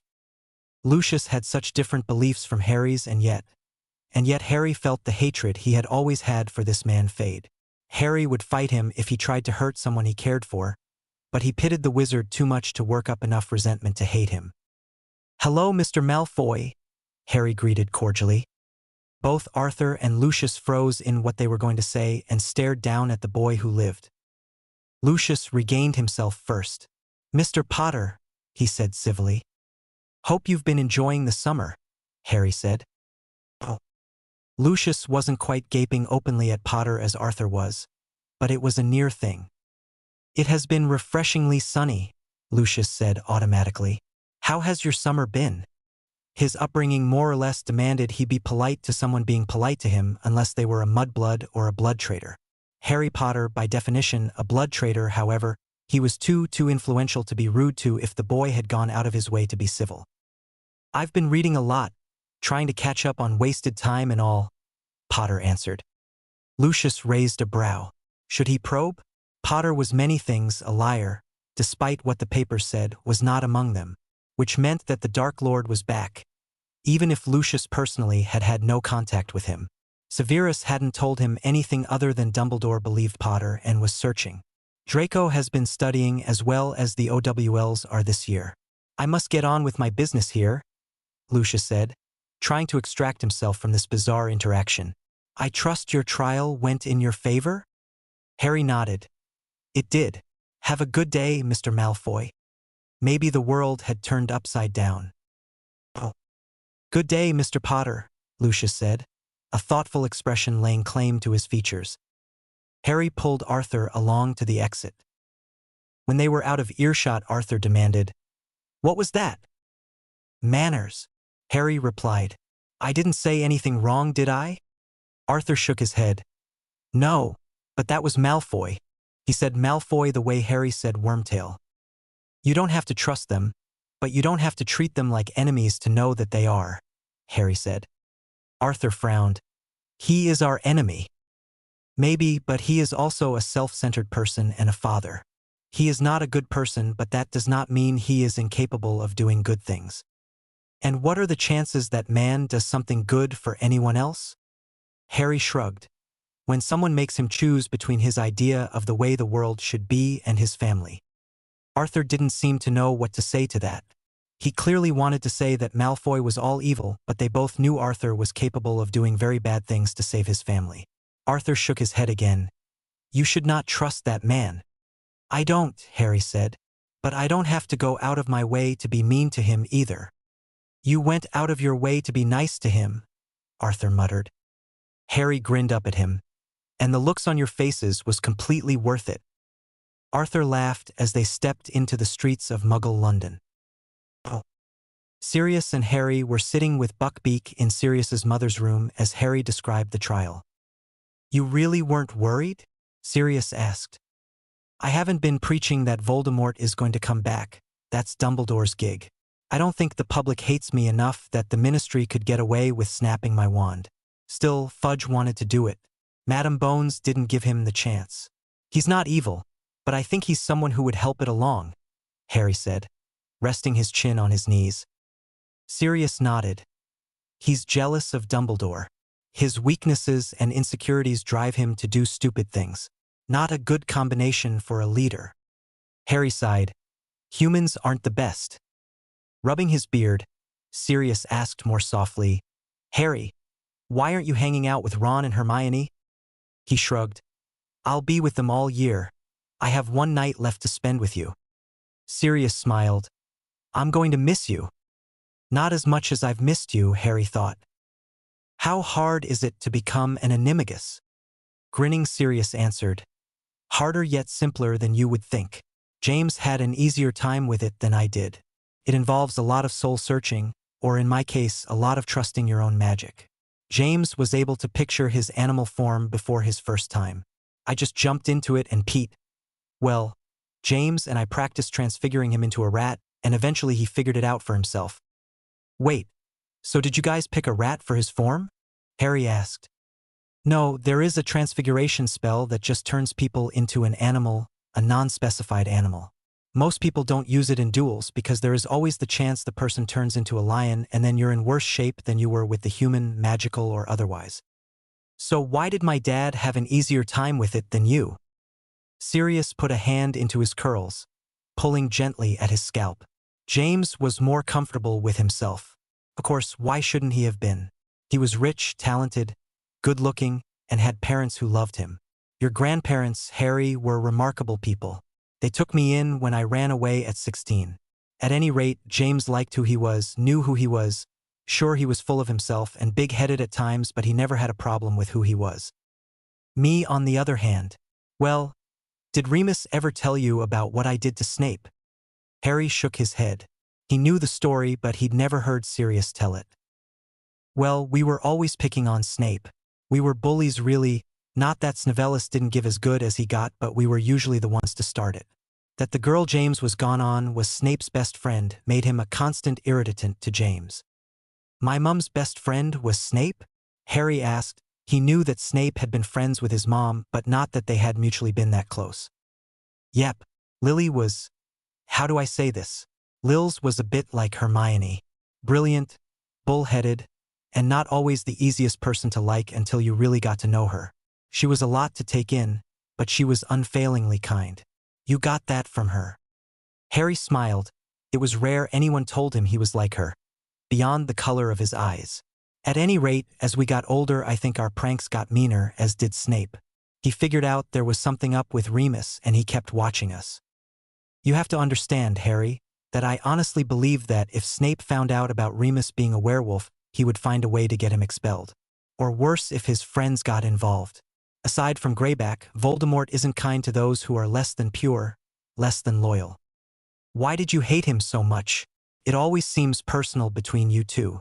I mean, I know why I hate, because now he's the bully. Sirius let out a breath. Snape was tacit friends with my little brother. After all I did to protect Reggie from the worst of our parents. There he was with some half-blood determined to join a cult that would happily massacre his entire family. His muggle father for what he was and his mother for polluting the prince line. He even went by half-blood prince, the absolute twat. Mind you, Snape never came off as someone with a loving family, but I doubt his family was shoving the garbage about blood purity mine was. Because Harry knew them all now. Andromeda Tonks had been tortured for Harry's sake. He asked, "How did your cousins handle it?" Sirius snorted. My sisters, cousins, but raised as sisters, did not handle the pressure well. Bella was not crazy her entire life. When we were children, she was actually quite kind, always high-spirited, but she was a whimsical child. She never cared about appearances, until she got into Hogwarts and my aunt beat that care into her. Being the oldest, she took the brunt of it, and like Regulus, as the youngest, Narcissa learned well enough by example. If her father ever raised a hand to her, it wasn't out of need. And Andromeda? Sirius smiled. She was my favorite, still is, though I doubt she thinks well of me, no, even if her daughter has told her about me. Andromeda was a quiet pillar of strength, with a wicked sense of humor. She had a particular mischief about her, and unlike me, she was able to put aside her ego well enough to never get caught for it. She was, at one point, meant to be my wife. Harry choked. What? Originally, I was engaged to Bella, but then I was sorted into Gryffindor and that flew out the window. You can't be serious. She's your first cousin. Sirius barked a rough laugh. More than my first. Both my parents shared the same last name before they were married, if you remember. Despite my delinquent ways, I was still heir to House of Black and my aunt still wanted her direct line to inherit, even if my reputation wasn't grand enough for her eldest. Andy married Ted when I was 16 and I gave her back her dowry. My mother nearly murdered me for it. That's when I ran. Harry shook his head. Your line didn't marry siblings, did they? Sirius patted his knee. Don't worry. Despite wizards keeping their witches under lock and key, none of the lines are as pure as they want them to be. Harry gave him a suspicious look. And what does that mean? Sirius smiled. Fertility potions are a bit iffy. For instance, you can permanently turn a woman into a man, but it's 50-50 whether or not that child could sire children or vice versa. At least it was when I was a child. I don't know what medical advances have been made since then. Add that to the fact that inbreeding is infamous for causing fertility concerns, and well, witches over the centuries have found their own ways in acquiring children. A few glamour spells, and no one ever has to know that a witch's spouse need never attend his duties. Harry blinked. You mean? Sirius grinned. I mean, I'm a black, regrettably, through and through, as I am my mother's child. But whether my father was my sire, I will never know. The spells for tracking such things have laws against their use and they are non-applicable in court. Really? Harry asked, fascinated. One too many lords cheated out of their inheritance, and there was a time witches were executed for infidelity, even if it wasn't by choice. Merlin was the one who put an end to that nearly 1,000 years ago. Harry's expression must have been greatly contorted because Sirius chuckled and ruffled his hair. You see how much I hated it? The history I came from? I'll never understand anyone who wants to be a pureblood. Hogwarts was my first escape from it. Figures my first friend would be a pureblood. But the Potters were practically a blood traitor, like the Weasleys. It was the best years of my life. Then there was Snape, dabbling in the dark arts, courting baby Death Eaters, pulling my little brother into something he wasn't ready for. My parents were horrible people who believed everything Voldemort did. But they never threw in with him, not their lives, futures, or money. But Reggie did, because he wanted to be like the genius potions master a year ahead of him, who his brother didn't like. And with all of that, Snape wouldn't stop following Lily around, a young witch who was Muggle-born during a civil war. I don't think he ever understood how much danger he put her in. I had more reasons to hate Snape than the others, and when he started sniffing around Remus, I did something unforgivable. 2 wrongs do not make a right, as you have reminded me in the past. When Snape didn't let it go, I goaded him into finding a way to the Shrieking Shack on the full moon. Did you mean to kill him? Harry asked. No, Sirius said, his face flushed with shame. At least I wasn't thinking that far ahead. But I was a fool because I should have acknowledged that Snape could have gotten killed or turned, which no child deserves. I think I hurt Remus more than anyone there, though. Had Remus woken up to either having turned someone else or killing Severus, he took a deep breath. Frankly, I am surprised Remus ever forgave me. Neither he nor James talked to me for weeks afterwards, and I had detention for the rest of the year. By rights, I should have been expelled, but Albus is very good at giving second chances, especially to people who probably don't deserve it. You're not a bad person, Harry said. Sirius smiled sadly. I'm far from perfect. It's why when I became an animagus I wasn't able to see what I would be, because I wasn't willing to look that deep. So I jumped blindly, knowing I was strong enough magically to achieve it. I was a dog, and it was great until I saw my reflection. Figures I would be a grim, an omen of death. Harry put a hand on Sirius's shoulder. I've made mistakes too. Not ones that resulted in people dying, Harry, Sirius said. Harry felt his heart ache, and he wanted to tell Sirius that he had, so many times over. In truth, Harry wasn't even sure he was aware of everyone who had died on his behalf. But he wasn't ready to tell Sirius about the future. A future Harry had every intention of changing. Yet, Harry's years before 5th hadn't exactly been easy either. I killed Professor Quirrell. Sirius blinked. What? Quirinus Quirrell. I killed him in my first year. Sirius looked lost. Why? How? Why didn't anyone tell me?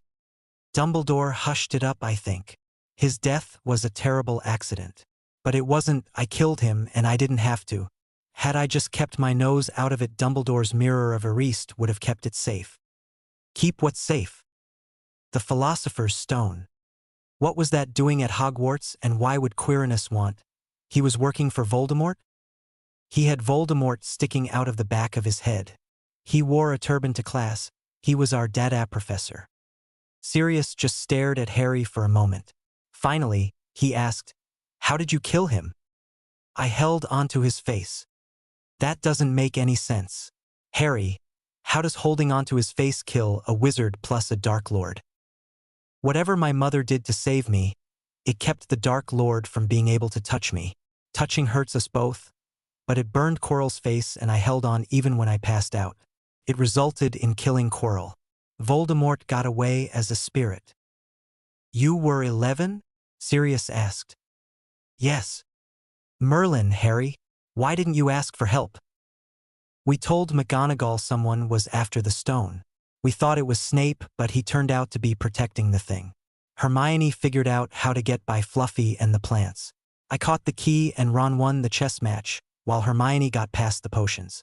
I got Voldemort Quirrell and the stone in the mirror. Harry, Quirrell was a fully fledged wizard. He could have killed you. I killed him first, and if I had been smarter, I wouldn't have been in that situation. Harry-Sirius was cut off when Mrs. Weasley knocked on the door.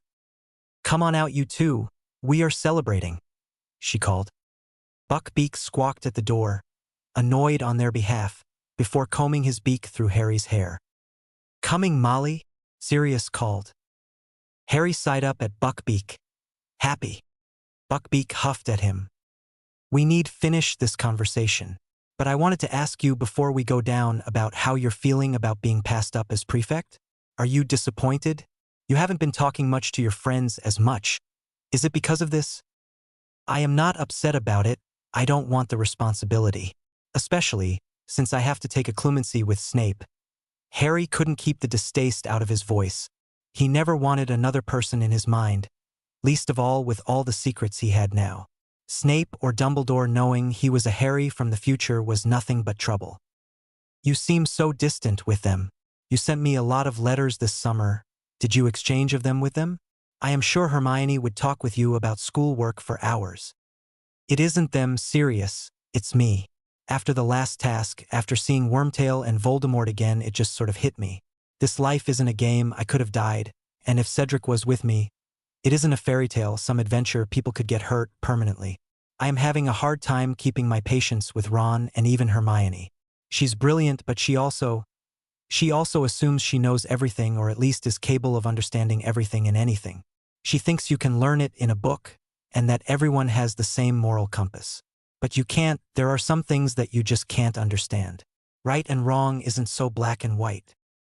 Sirius looked at Harry as if he had never seen him before. You're a wiser and a better man than I will ever be. Just promise you'll try to have fun this year.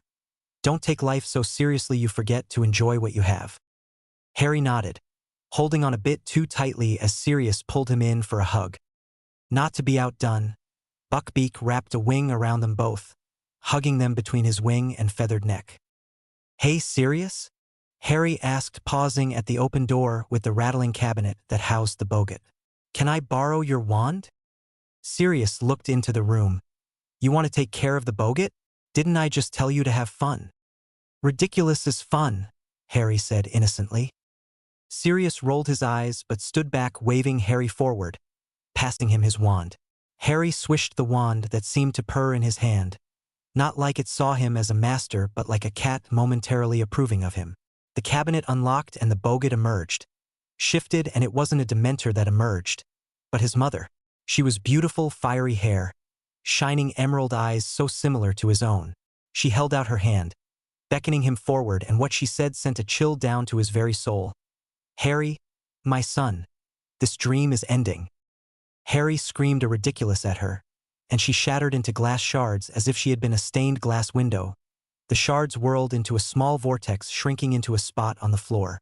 The resurrection stone rested inertly on the ground, and Harry understood what his fear was. He feared his parents wanted him dead, that Sirius wanted him dead, that Harry himself really was dead, and the second chance was nothing more than a dream. He raised Sirius's wand again and almost whispered, "Ridiculous." The stone turned into sand and faded into nothing, defeated. It wasn't funny, but it was a joke that was at Harry's suspense. Harry turned to give Sirius his wand back. Sirius and Snape were standing in the doorway. Snape was staring at the place where Lily had been standing. "Harry, Sirius, come down to eat," Mrs. Weasley called. Mrs. Black's portrait started shrieking. Sirius took his wand back and went to go shut up his own mother, giving Harry a parting look, though he didn't pry. Sirius knew better than most that nightmares rarely took illogical shapes. But there was someone else standing in the doorway who was far less sympathetic. Oh. Severus couldn't move, staring at the spot where Potter's greatest fear had stood. Finally, he pulled his gaze away to focus on the boy. "You're afraid of Lily? Your own mother?" "No," Potter answered. "I'm afraid that by dying for me, she died for nothing. Just one more sorrow in a lineage of pain and suffering." Snape said nothing, could say nothing, only wonder at the boy who, as it would appear, he knew nothing about. Oh. Harry stayed up late that night with Sirius. They avoided any more emotionally depressing stories, and Sirius stuck to stories about transfiguration and detentions with James and McGonagall. Sirius seemed better, more stable, than he had been last time around. Harry would say he was surprised by the difference a few letters had helped, but they had helped Harry just as much. Harry felt that he was able to convince Sirius to stay safe at Grimmauld Place. Even so, their group was almost late getting onto the Hogwarts Express. Hermione and Ron went up front with the prefects with the same apologies and appeasements. Harry watched them go with a feeling of profound relief. It was becoming quite aggravating to pretend he was normal around them. The rest of the year was going to be long. His friends weren't stupid, they knew something had changed in him, but for now, they were letting it go when he evaded questions about how he was or when he did something out of character. Harry had resorted to keeping his mouth mostly shut around them and only speaking when he had to, which was a bad sign in and of itself. Yet Ron and Hermione seemed to attribute his behavior to his long summer at the Dursleys with only 2.5 weeks at Grimmauld Place with Sirius. Harry was barely paying attention as he took Hedwig and his luggage and followed Ginny. Ginny, who was now his ex-girlfriend. He still liked her, but seeing her younger, like she had been before the Department of Ministry, before her mettle had been tested, he found he was more protective of her than felt anything romantic toward her. He missed his Ginny. He missed his Ron and Hermione. People looked at him through windows and whispered to each other. Harry ignored them. They met Neville in the hall in front of Luna's compartment. Harry greeted Neville, then took a seat beside Luna, not waiting for Ginny or Neville. Luna wouldn't look at him like he was freak, or acting odd, or anything irritating that had his instincts honed by nearly a year of being hunted standing on end. "Hi, Luna. Can we sit with you?" She looked up from her copy of the Quibbler, her wand behind her ear, and her eyes unblinking as she looked into him. The corner of her mouth turned up. "Hello, Harry. Thanks for letting us join you," said Ginny with a smile. "How was your summer?" he asked her, the blonde. Harry didn't know why exactly, but it felt like Luna was the Luna from his time. Or maybe it was the fact that Harry knew for a fact that time travel wasn't something she would be overly surprised by or hold against him. She put her magazine down and ran a hand over her long blonde curls. "Oh, it was good. Quite lovely, really." She didn't say what had been lovely about it, but Neville spoke before he could answer. "Guess what I got for my birthday?" "A plant," Harry guessed and slipped out his wand. He was not getting slimed on this time around. Neville grinned, holding up the pot proudly. "Mimbulus Mimbletonia." Harry smiled, though he already had his wand at the ready. "It looks cool. What can it do?" "It's really, really rare," said Neville, beaming. "I don't know if there's one in the greenhouse at Hogwarts, even. I can't wait to show it to Professor Sprout. My great-uncle Algie got it for me in Assyria. I'm gonna see if I can breed from it. It's got an amazing defensive mechanism. Here, hold Trevor for me." "Neville, I don't think that is a good idea," Harry started, but he was too late. Harry's shield charm saved Luna and himself, but Ginny and Neville. "Sorcery," he gasped. "I haven't tried that before. Didn't realize it would be quite so. Don't worry, though, stinksap's not poisonous," he added nervously, looking at Ginny, who spat out a mouthful onto the floor. At that precise moment, the door of their compartment slid open. "Oh, hello, Harry," said a nervous voice. Bad time." It was Cho Chang, the seeker on the Ravenclaw Quidditch team. "Hi," said Harry. Cho was still pretty, but Harry no longer had the slightest interest. He hadn't since dating Ginny. "How's Cedric?" Harry asked. "Don't know, we broke up," she said. "Well, just thought I'd say hello. Bye then." Rather pink in the face, she closed the door and departed. Neville was still apologizing to glowering Ginny when Harry flicked his wand. "Scourgify!" The stinksap vanished. "Sorry," said Neville again in a small voice. Ron and Hermione did not turn up for nearly an hour, by which time the food trolley had already gone by. "I'm starving," said Ron, stowing Pigwidgeon next to Hedwig, grabbing a chocolate frog from Harry and throwing himself into the seat next to him. He ripped open the wrapper, bit off the frog's head and leaned back with his eyes closed as asked, "Guess who's a Slytherin prefect?" "Draco," Harry said as he flipped through a copy of the Quibbler Luna had given him. "Course," said Ron bitterly, stuffing the rest of the frog into his mouth and taking another. "And that complete cow Pansy Parkinson," said Hermione viciously. "How she got to be a prefect when she's thicker than a concussed troll?" Harry pointed to an article about Disney Paris. "I want to try that." "What?" Ron asked. Luna looked over and smiled. "It would be fun. Performing magic tricks at a Muggle amusement park," Harry explained. "That's illegal," Hermione said. Harry shrugged. "Not if you're not harming anyone or doing stuff that can't be accomplished without magic, like levitation or sparks or making birds appear. It would be fun to do in front of children who believe and parents who don't and know that it really is real." Ron looked at Harry. "You want to entertain Muggle children? For one afternoon it might be fun." Luna nodded. "I can't wait to catch Malfoy and his goons at something. I'll make Goyle do lines. It'll kill him, he hates writing," said Ron happily. He lowered his voice to Goyle's low grunt and, screwing up his face in a look of pained concentration, mimed writing in midair.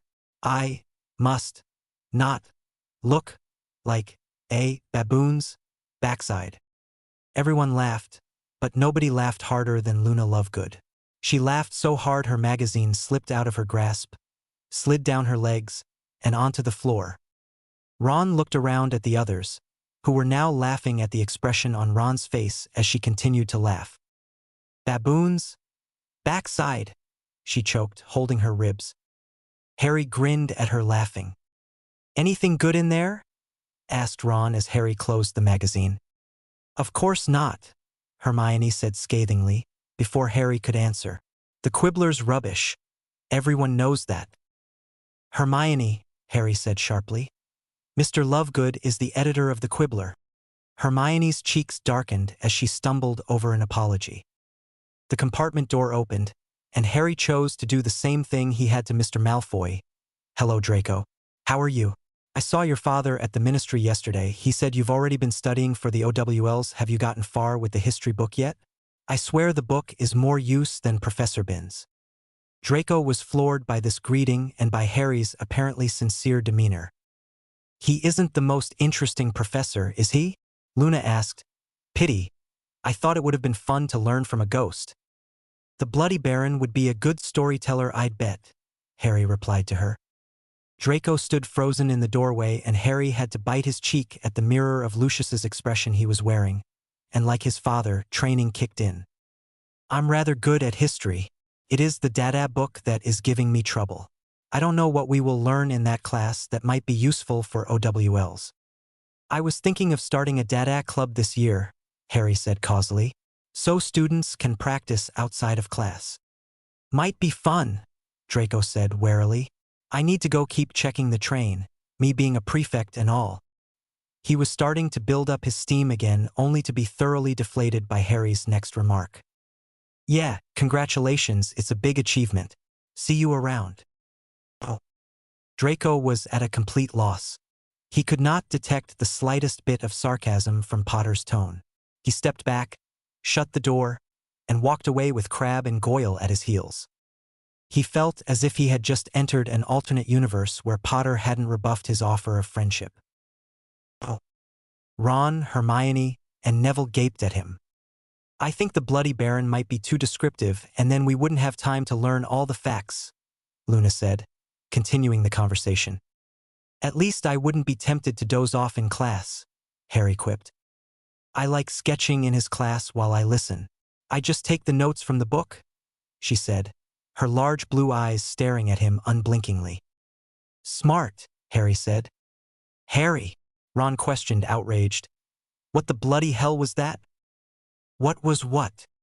You were nice to Malfoy. Yeah, and he left us alone, Harry rebuked. Hermione was frowning at him. Did you mean what you said? About what? About a Dada club? Harry shrugged. It seems like fun, and as long as we don't have someone like Lockhart running it might be helpful. They all rode in silence after that. Harry took Hedwig out of her cage and petted her as he watched the world speed by outside the train window. Hedwig hopped onto his lap so Luna could pet her too. When they reached the courageous Harry rested Hedwig's cage on his trunk so he could pet the nearest thestral. They were supremely soft. Their leathery-looking skin was covered with the finest fuzz of black fur. Looked into the thestral's white eye and smiled. He wondered if dying gave him a closer bound to these animals because the great head rubbed into Harry's touch and made a pleased clicking noise in its throat. Harry, Hermione started. What are you petting? Come on, let's get a carriage together before they all fill up, Ron urged. Seriously, what are you doing? Hermione asked. Just petting the carriage horse? Harry answered. Ron looked seriously alarmed now. Are you feeling all right, Harry? Harry lingered, part of him overjoyed to be back at Hogwarts, as other part of him dreaded the beginning of this year. Shall we get in, then? Ron asked, greatly concerned. Luna came to stand with Harry. I can see them, too. They're nicer than you think they would be, Harry remarked, giving the thestral a soft pat on the shoulder. You're nicer than I thought you would be, she said. Harry looked at her, but she only smiled faint before climbing into the carriage. Chapter 5 Trouble on Purpose. They received their timetables at breakfast. Harry glanced at his before slipping it into his bag. Monday was potions, defense against the dark arts, and arithmancy in place of divinations. Harry hadn't told either Ron or Hermione that he had switched classes. He expected a fight, and he just didn't want to explain himself. Keeping things from them was far easier than lying to them outright. "That's the worst scheduled day ever," Ron groaned. Harry sighed. "What's wrong, Harry?" Hermione asked. He looked up at the head table. Umbridge was watching all the students like a frog gauging the distance of a fly it intended to eat. "Just another miss for Dada." "You don't think we will learn anything from her?" Hermione asked, almost glaring up at the pink toad. "Hermione," Harry said, "you've read that book, that bit about counter curses. It would be better to skip her class." "You can't skip class, Harry," she said instantly. Then she paused, giving him a strange look. Ron was the one to ask. Gaze narrowed. "You read the book?" "I skimmed it enough to know it less informative than the Lockhart books, and at least those were entertaining and based on real events, sans Lockhart himself." "It isn't the best of books, but it has some substance," Hermione defended, as she would likely defend any published book. Harry suddenly didn't feel like eating.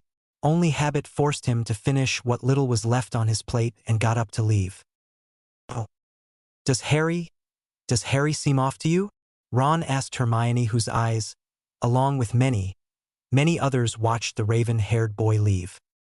Hermione nodded.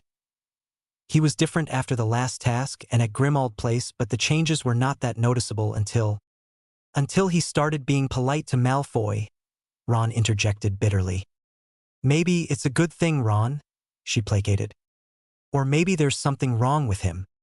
Hermione frowned at her plate, her mind trying to put a reason to the million little things that were different about their best friend. Maybe something more has happened at the graveyard that he hadn't told them about. Oh. Harry sat in the common room reading a potions theory book, which he was starting to realize was more like baking than anything else. You had a lot more freedom when you were cooking meals, but if you were making a cake and you left out baking soda, the whole thing was ruined.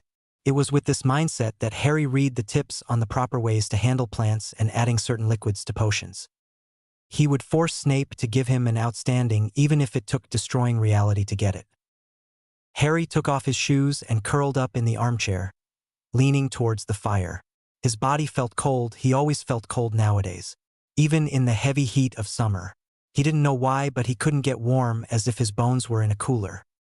He noticed in a dim sort of way that people were coming into the room. He nearly jumped out of his skin when Fred touched his shoulder. "Harry," Fred asked. "You all right?" George asked. "Yeah, you startled me is all," Harry said, closing his book, as he was just rereading it at this point anyway. "What are you reading?" George asked. Harry showed them the cover. Fred laughed. "You trying to get a leg up in potions?" "I think I want to be good at this subject just so I can spite the old bat." George grinned. "We have a few books we can lend you that helped us."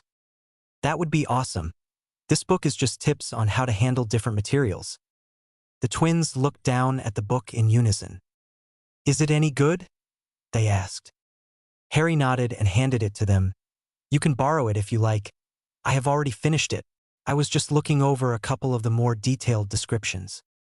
"Thanks, Harry," George said. "You're a great friend," Fred said. "What did you do, Harry?" Ron asked, coming up behind them. "So suspicious, Ickle Prefect," Fred said, turning on his younger brother. "With that tone, it makes it sound like you think we are up to something," George added with a sly smile. "You two are always up to something," Hermione pointed out.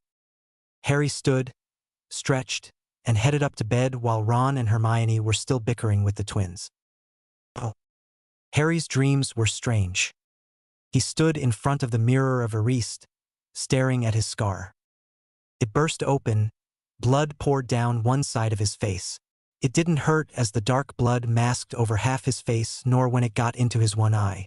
However, that green eye turned to red. Both his eyes gleamed unnaturally in the darkened space, glowing from the mirror. One eye like Voldemort's and the other shining emerald like his Boggart mother's. Oh. Harry lurched out of bed, panting slightly though he luckily didn't wake anyone. He got dressed and went down to breakfast early, slipping out with the quietness living with Dursleys had beaten into him. The hall was mostly empty as it was barely 6 a.m., but among the students at breakfast, Draco Malfoy was one of them sitting alone at the Slytherin table. Harry thought of the Sorting Hat's warning and remembered how staying divided literally brought down the school. Screw it, Harry thought, it's not like he is a Death Eater yet. That was next year. Besides, Draco had protected him against the Snatchers. Harry made a beeline for the white-haired Slytherin. He sat down at the table and waited for Draco to look up at him. He did, and his pale eyes widened at Harry Potter's appearance. "Good morning," Harry said cheerfully. "Good more." Draco had to stop himself. It looked as though he had to bite his tongue. "Did you get hit in the head or something? This is the Slytherin table." Harry grinned. "I almost sorted into Slytherin, you know?" Draco gaped at him as if the world had fallen down around his ears. He spluttered, "What?" Harry smiled. "I begged the Sorting Hat not to put me in the same house as you and the man who murdered my parents." Oh. Draco blinked, at a loss on how to handle this more amenable Potter. Draco figured it was some type of ploy to get at him, so he asked, "What do you want?" "What do you think about a Dada Club? You said so yourself that the book was useless." Draco felt like he was in an alternate universe. "My father said." "Your father doesn't work for the Ministry, and newsflash, Draco, but the Ministry doesn't want us learning magic that can be used against them."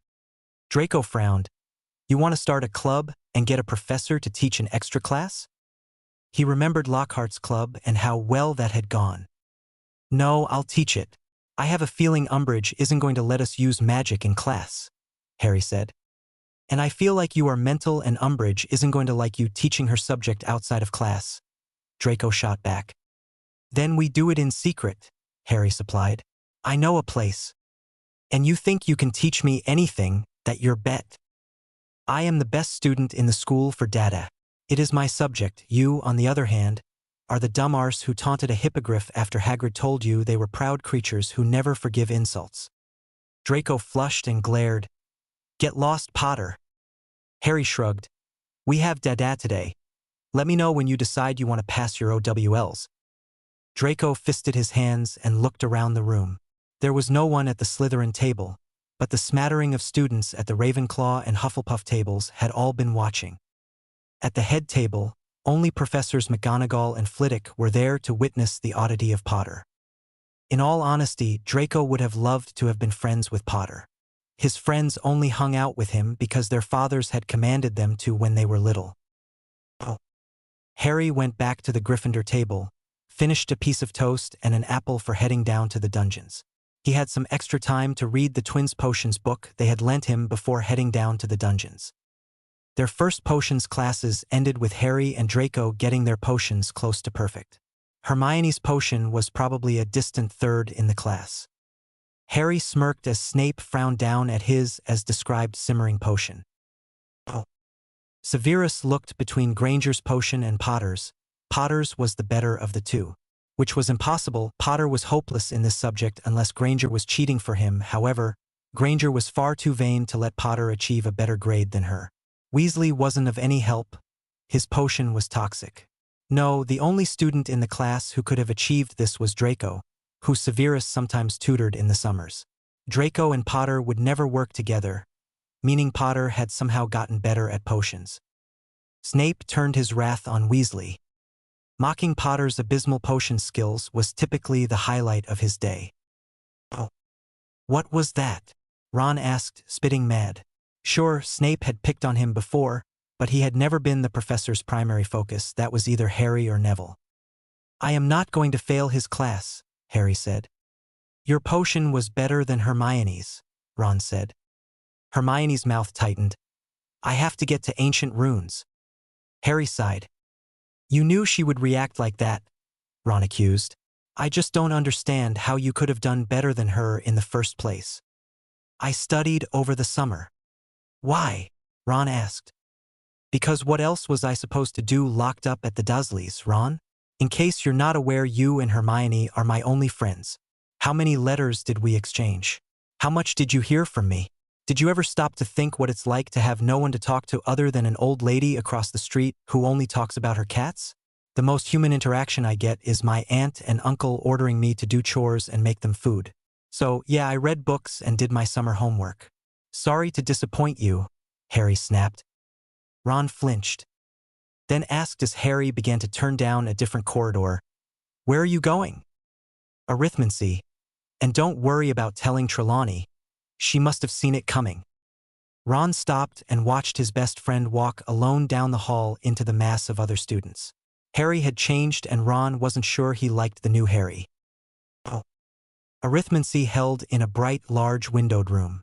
The tables were low and square and there were 4 pillows at each. Harry smiled when he saw Luna, who had spotted him the second he walked into the room. "Harry," she greeted. "Harry," Susan asked, whipping her head around. "Hi, Harry," she cheered.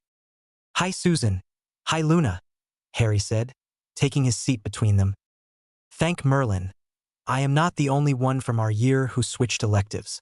Of course, I switched last year, so I had to do the first class," Susan said. "I covered the first year's work over the summer. Flitwick graded the homework and Professor Vector sent me the tests. I got the okay to only go back the 1 year," Harry said. "I got to move forward a year," the Slytherin girl with golden blonde hair sat across from Harry. "Harry," Susan began, "this is Astoria Greengrass. Astoria, this is Dash." "Harry Potter, I'm aware," she said coolly. Harry smiled. "You and your sister sound alike." She glared at him. "How would you know? You hate Slytherins."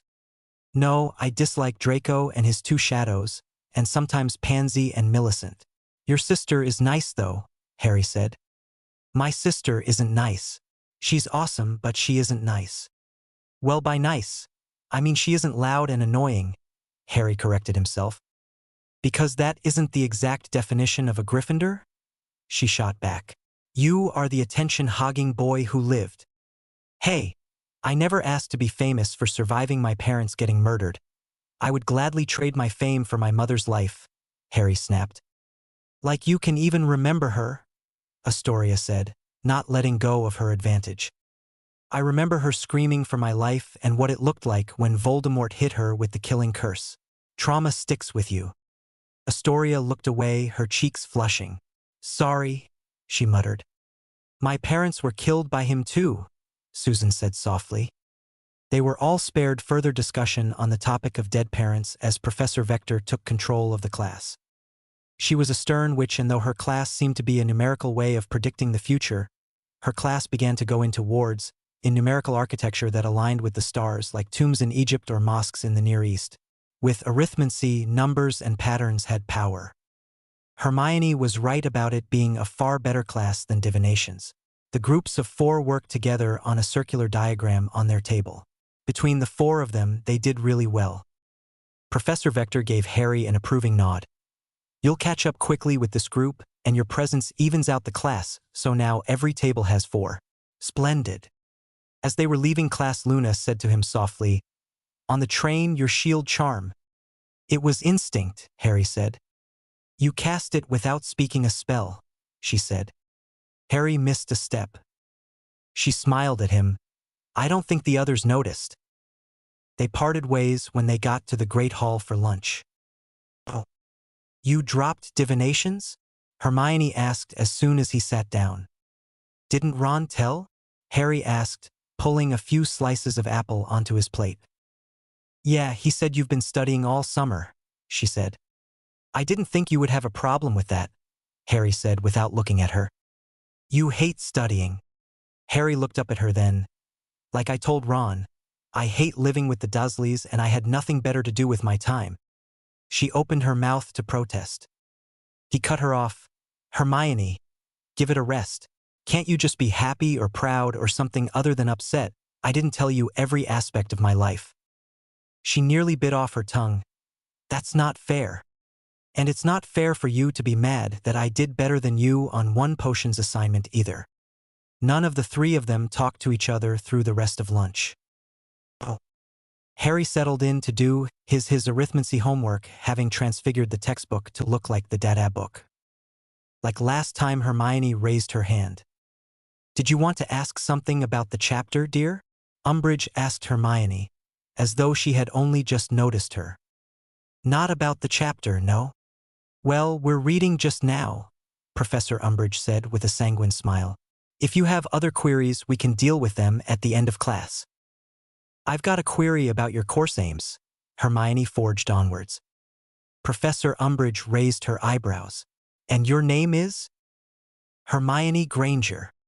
"Well, Miss Granger, I think the course aims are perfectly clear if you read them through carefully," Professor Umbridge said, her voice falsely sweet. "Well, I don't," Hermione said bluntly. "There's nothing written up there about using defensive spells." Harry hid a smile as everyone except him looked up to the blackboard. "Using defensive spells?" Professor Umbridge repeated with a little laugh. "Why, I can't imagine any situation arising in my classroom that would require you to use a defensive spell, Miss Granger. You surely aren't expecting to be attacked during class." "Because that had never happened before," mused Harry silently as he thought of Lockhart's pixies. "We're not going to use magic?" Ron exclaimed loudly. "Students raise their hands when they wish to speak in my class, Mr. Dash?" "Weasley," said Ron, thrusting his hand into the air. Professor Umbridge, smiling still more widely, turned her back on him. Hermione immediately raised her hand too. Professor Umbridge's poachy eyes lingered on Harry for a moment before she addressed Hermione. "Yes, Miss Granger? You wanted to ask something else?" "Yes," Hermione said. "Surely the whole point of defense against the dark arts is to practice defensive spells? Are you a ministry-trained educational expert, Miss Granger?" Professor Umbridge asked with condescension. "No, but Dash." "Well then, I'm afraid you are not qualified to decide what the whole point of any class is. Wizards much older and cleverer than you have devised our new program of study. You will be learning about defensive spells in a secure, risk-free way. Dash." "Because Hogwarts is known for being risk-free?" Harry snorted. He couldn't help himself. "If we're going to be attacked, it won't be in a hand, Mr. Potter," sang Professor Umbridge. Professor Umbridge promptly turned away from him, but now several other people had their hands up, too. "And your name is?" Professor Umbridge said to Dean. "Dean Thomas." "Well, Mr. Thomas?" "Well, it's like Harry said, isn't it?" said Dean. "If we're going to be attacked, it won't be risk-free." "I repeat," Professor Umbridge said forcefully, though kept her smile plastered on. "Do you expect to be attacked during my classes?" "Yes," Harry said, garnering a number of laughs from his classmates. Professor Umbridge scowled at him. "I do not wish to criticize the way things have been run in this school," she said, an unconvincing smile stretching her mouth wider. "But you have been exposed to some very irresponsible wizards in this class. Very irresponsible indeed, not to mention." She gave a nasty little laugh. "Extremely dangerous half-breeds." "If you mean Professor Lupin," piped up Dean angrily, "he was the best we ever dash." "Hand, Mr. Thomas. As I was saying, you have been introduced to spells that have been complex, inappropriate to your age group, and potentially lethal. You have been frightened into believing that you are likely to meet dark attacks every other day. Dash." "No, we haven't," Hermione said. "We just dash." "Your hand is not up, Miss Granger." Hermione put up her hand. Professor Umbridge turned away from her. "It is my understanding that my predecessor not only performed illegal curses in front of you, he actually performed them on you." "Well, he turned out to be a maniac, didn't he?" said Dean hotly. "Mind you, we still learned loads." "Your hand is not up, Mr. Thomas," trilled Professor Umbridge. "Now, it is the view of the Ministry that a theoretical knowledge will be more than sufficient to get you through your examination, which, after all, is what school is all about. And your name is?" she added, staring at Parvati, whose hand had just shot up. "Parvati Patil, and isn't there a practical bit in our defense against the dark arts OWL? Aren't we supposed to show that we can actually do the counter-curses and things? As long as you have studied the theory hard enough, there is no reason why you should not be able to perform the spells under carefully controlled examination conditions," said Professor Umbridge dismissively. Without ever practicing them beforehand? Said Parvati incredulously. Are you telling us that the first time we'll get to do the spells will be during our exam? Draco caught Harry's gaze from across the room. He looked torn.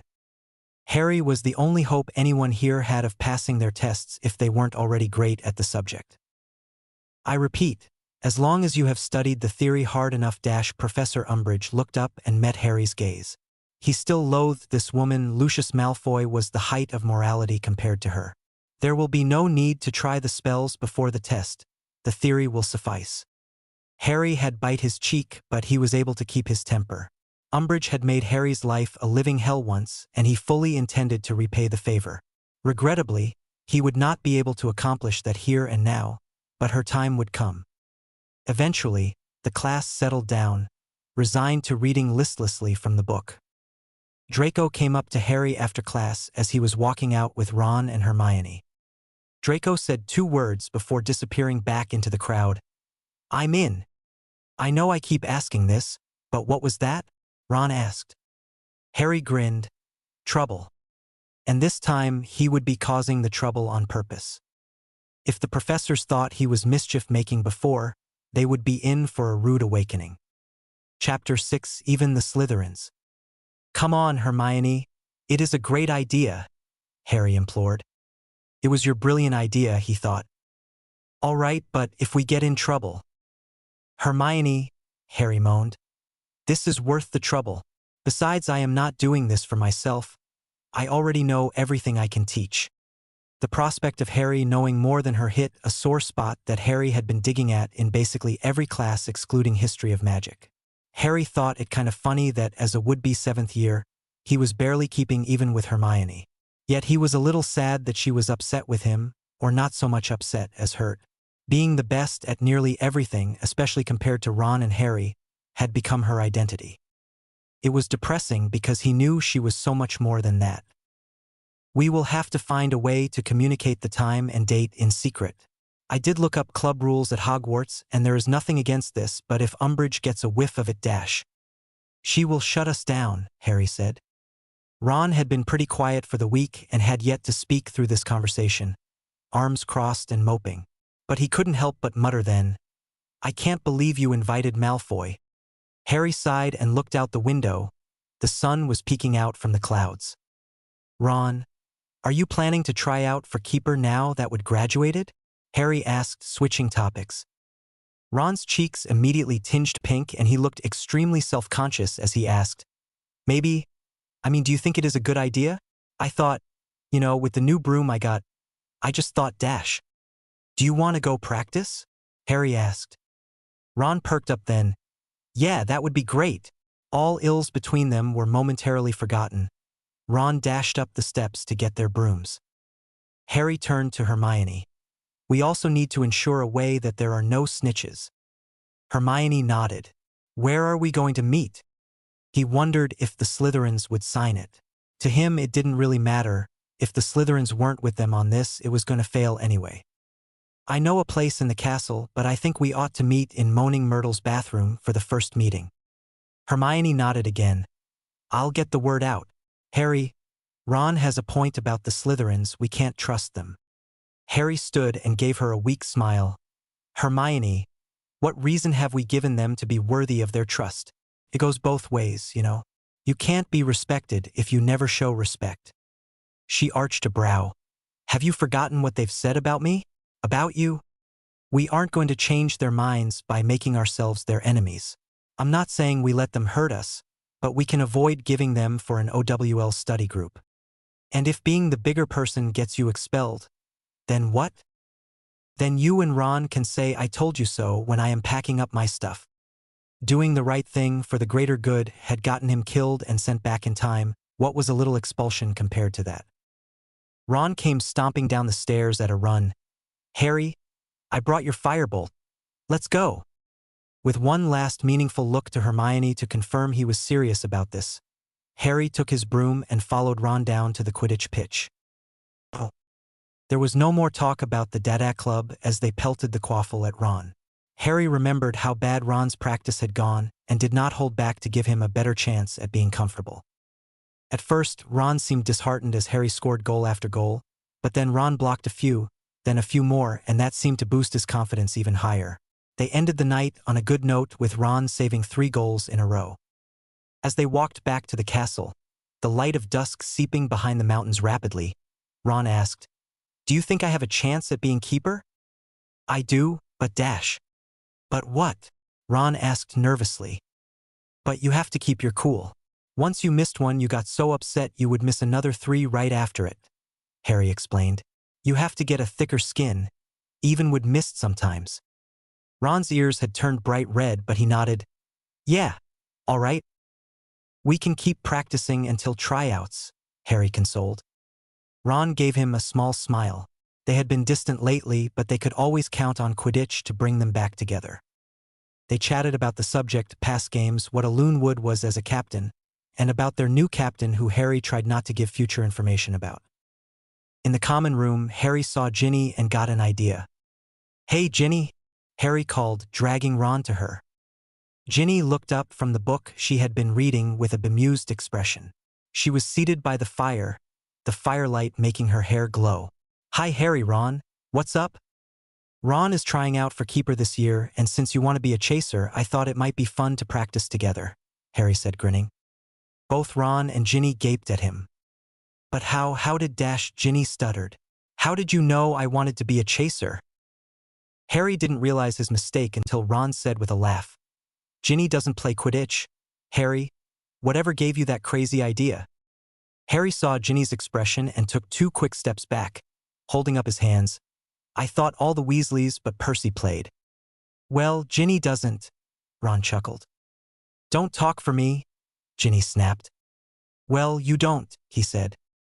"Well, yes, I do," she said, standing and throwing her book on the seat behind her. She put her hands on her hips. "I've been going out at night to the shed for years, especially when all of you were at school." Fred and George had heard most of the conversation and had sidled up to them. "We should have known, Fred," George said. Fred nodded sagely. "Indeed, George. Oh, little sister Dash." "Was never Dash. The angel." "Why didn't you tell us?" Ron asked. "Because you never included me," Ginny shot back. "Why tell Harry?" he said, narrowing his eyes. "I didn't," she exclaimed. "So how did you Dash?" "No?" the twins asked. "I guessed." Harry covered awkwardly, fighting hard to make it sound like a statement and failing. "But you said she was trying out for Chaser Dash." Harry cut him off. "Chaser and Keeper are the only 2 options on the team currently. Sorry for starting a family feud or whatever, but I am going to bed." He turned to go up the steps. Ginny caught his hand. "Thanks, Harry, for including me." For a moment, Harry just stared into her warm eyes. He remembered being in love with her, remembered kissing her, and his heart as he realized that she remembered none of that. That hurt. Cho had been his first crush, but Ginny had been his first. And she didn't even remember. He wasn't her ex-boyfriend. He was her never-boyfriend. He pulled his hand gently from hers, his cheeks a bit flushed. "Anytime, Ginny." He turned and all but ran up the steps. He collapsed on his bed, the weight of all the secrets he was keeping crushing him down. "Oh. Ooh-hoo," moaning Myrtle crooned as her bathroom filled with students on a cloudy Sunday morning. Everyone from the first DA club was there along with the entire 4th and 5th year Slytherin students, with the addition of Astoria and the exclusion of Crabbe and Goyle. The Gryffindors seemed upset, but neither the Hufflepuffs nor the Ravenclaws seemed that bothered, though Harry caught a few of them rolling their eyes at the posturing around the room. Unbeknownst to Ron and Hermione, Harry had cast a muffliato on the door so no one outside could hear. He wasn't ignorant of the paintings they all passed to get here, but the paintings didn't work for Umbridge. "All right," Harry began. Everyone fell quiet. "I think we are all here. For the 5th and 7th years, you are here to pass your exams. For everyone else, I'll assume you are here to learn to defend yourselves. We are going to begin with simple spells for the first few club meetings, and then work our way up to more complicated spells. As everyone likely has a mixed level of skills, considering both our ages and our teachers over the years." Zachariah Smith was a poop again. Oddly, it was Draco who silenced him. "Oh, would you shut up? No one forced you to be here." Smith crossed his arms. "Who forced you to come?" "We were invited," Astoria chirped. As if Potter would invite the Slytherins to anything. "He hates you all," Smith said disdainfully.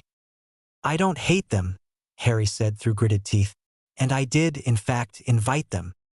"Against his better judgment," Ron said under his breath. Harry shoved him, nearly pushing him into the sink. Harry turned back to the crowd. "Everyone deserves to learn self-defense, even the Slytherins." "But why?" Smith asked. "Because I was almost sorted into Slytherin and I would hate to be treated the way people treat them," he said. The room was dead silent for all of 10 seconds before Cho's friend said, "You have a change of heart and we all have to go along with it. Is that what this is? Why are they really here?" Harry frowned. "I thought it was only Slytherins and Gryffindors that distrusted each other to extremes." Pansy laughed. "We get along better with the other houses, but we don't really fit in with the rest. Which, I suppose, would make sense for why you are secretly one of us, considering you're the most popular person in the school with only 2 friends." "He has more than 2 friends," Fred interjected. Smith spoke again. "So why be here then? We all thought you hated Potter." "We are here because it is important," Daphne Greengrass said, voice glacial. "Everyone knows he's the best at data. The Dark Lord, basilisks, dementors, dragons, merepeople, and whatever in the world he faced in the last task that caused him to walk around like he was half dead. I want to pass my exams, and I am not going to die because I didn't learn the basics in school." "She's right," Luna said. "Harry's wiser than he looks. He can teach us loads." Millicent raised her hand. "Millicent Bulstrode," Harry acknowledged while calling on her, noting that she had grown into her androgynous features since he last paid her any attention at some point in the 2nd year. "Millie," she corrected. "And where was the Chamber of Secrets?" Harry pointed toward the sink Ron was sitting next to. "The faucet with the snake on it. You just say open in Parseltongue and the whole thing turns into a slide that drops you into the pipes. I considered having the meeting down there, however, with the tunnel caved in there it's no longer safe. Besides, there are a ton of rat bones. And because I know everyone is curious, beyond the cave-in there is another door also opened by Parseltongue, then a bunch of statues of Salazar and a huge dead rotting snake. Really unpleasant smell," Harry concluded. They all stared at him. "You should have been in Slytherin," Pansy said, eyeing Harry appraisingly. He shrugged. "I killed the basilisk with Godric's sword." "Slytherin's monster comes out through the girls' bathroom?" Theodore Nott asked, a hint of disgust in his voice. "That's how I died." Moaning Myrtle gushed, swirling in the air above their heads. "Speaking of outrageous things you've done," Blaise Zabini began, "can you explain why you've ended up in the hospital wing every year?" Harry sighed. It was natural for them to be curious. Besides, it wasn't like he had to tell them about the Department of Mysteries or robbing Gringotts while impersonating a Death Eater. "I don't think I can remember every time, but starting in the 1st year, Hermione and I snuck a baby dragon off the astrology tower to Charlie Weasley, who works at a dragon reserve. Draco caught us and landed us all in detention. Hagrid took the 3 of us into the Forbidden Forest to discover what was killing unicorns to drink their blood." Several gasps. "Where Draco and I ran into Voldemort's shade drinking unicorn blood. Honestly, that would have been the ideal place to kill me, but Voldemort is incompetent when it comes to me. Almost as incompetent as Quirrell." "What does Quirrell have to do with any of this?" Daphne asked. Harry went on. "And, oh, I forgot about the troll. Ron took it out with a Wingardium Leviosa and club above its head, saving Hermione and I from becoming gelatin. But we were suspicious about the troll all year, and the door Dumbledore told us not to open. When we figured out it was the Philosophy Stone they were hiding, we decided the madman drinking unicorn blood would also want the stone. The professors didn't listen to us and Dumbledore was out, so the 3 of us decided to go for the stone ourselves." "That's incredibly stupid," someone said, and Harry merely nodded as he rattled on. "Looking back, I'm pretty sure it was either a trap designed to stall anyone getting in or a test that Dumbledore set up for the 3 of us." "Why would he do that?" Draco asked.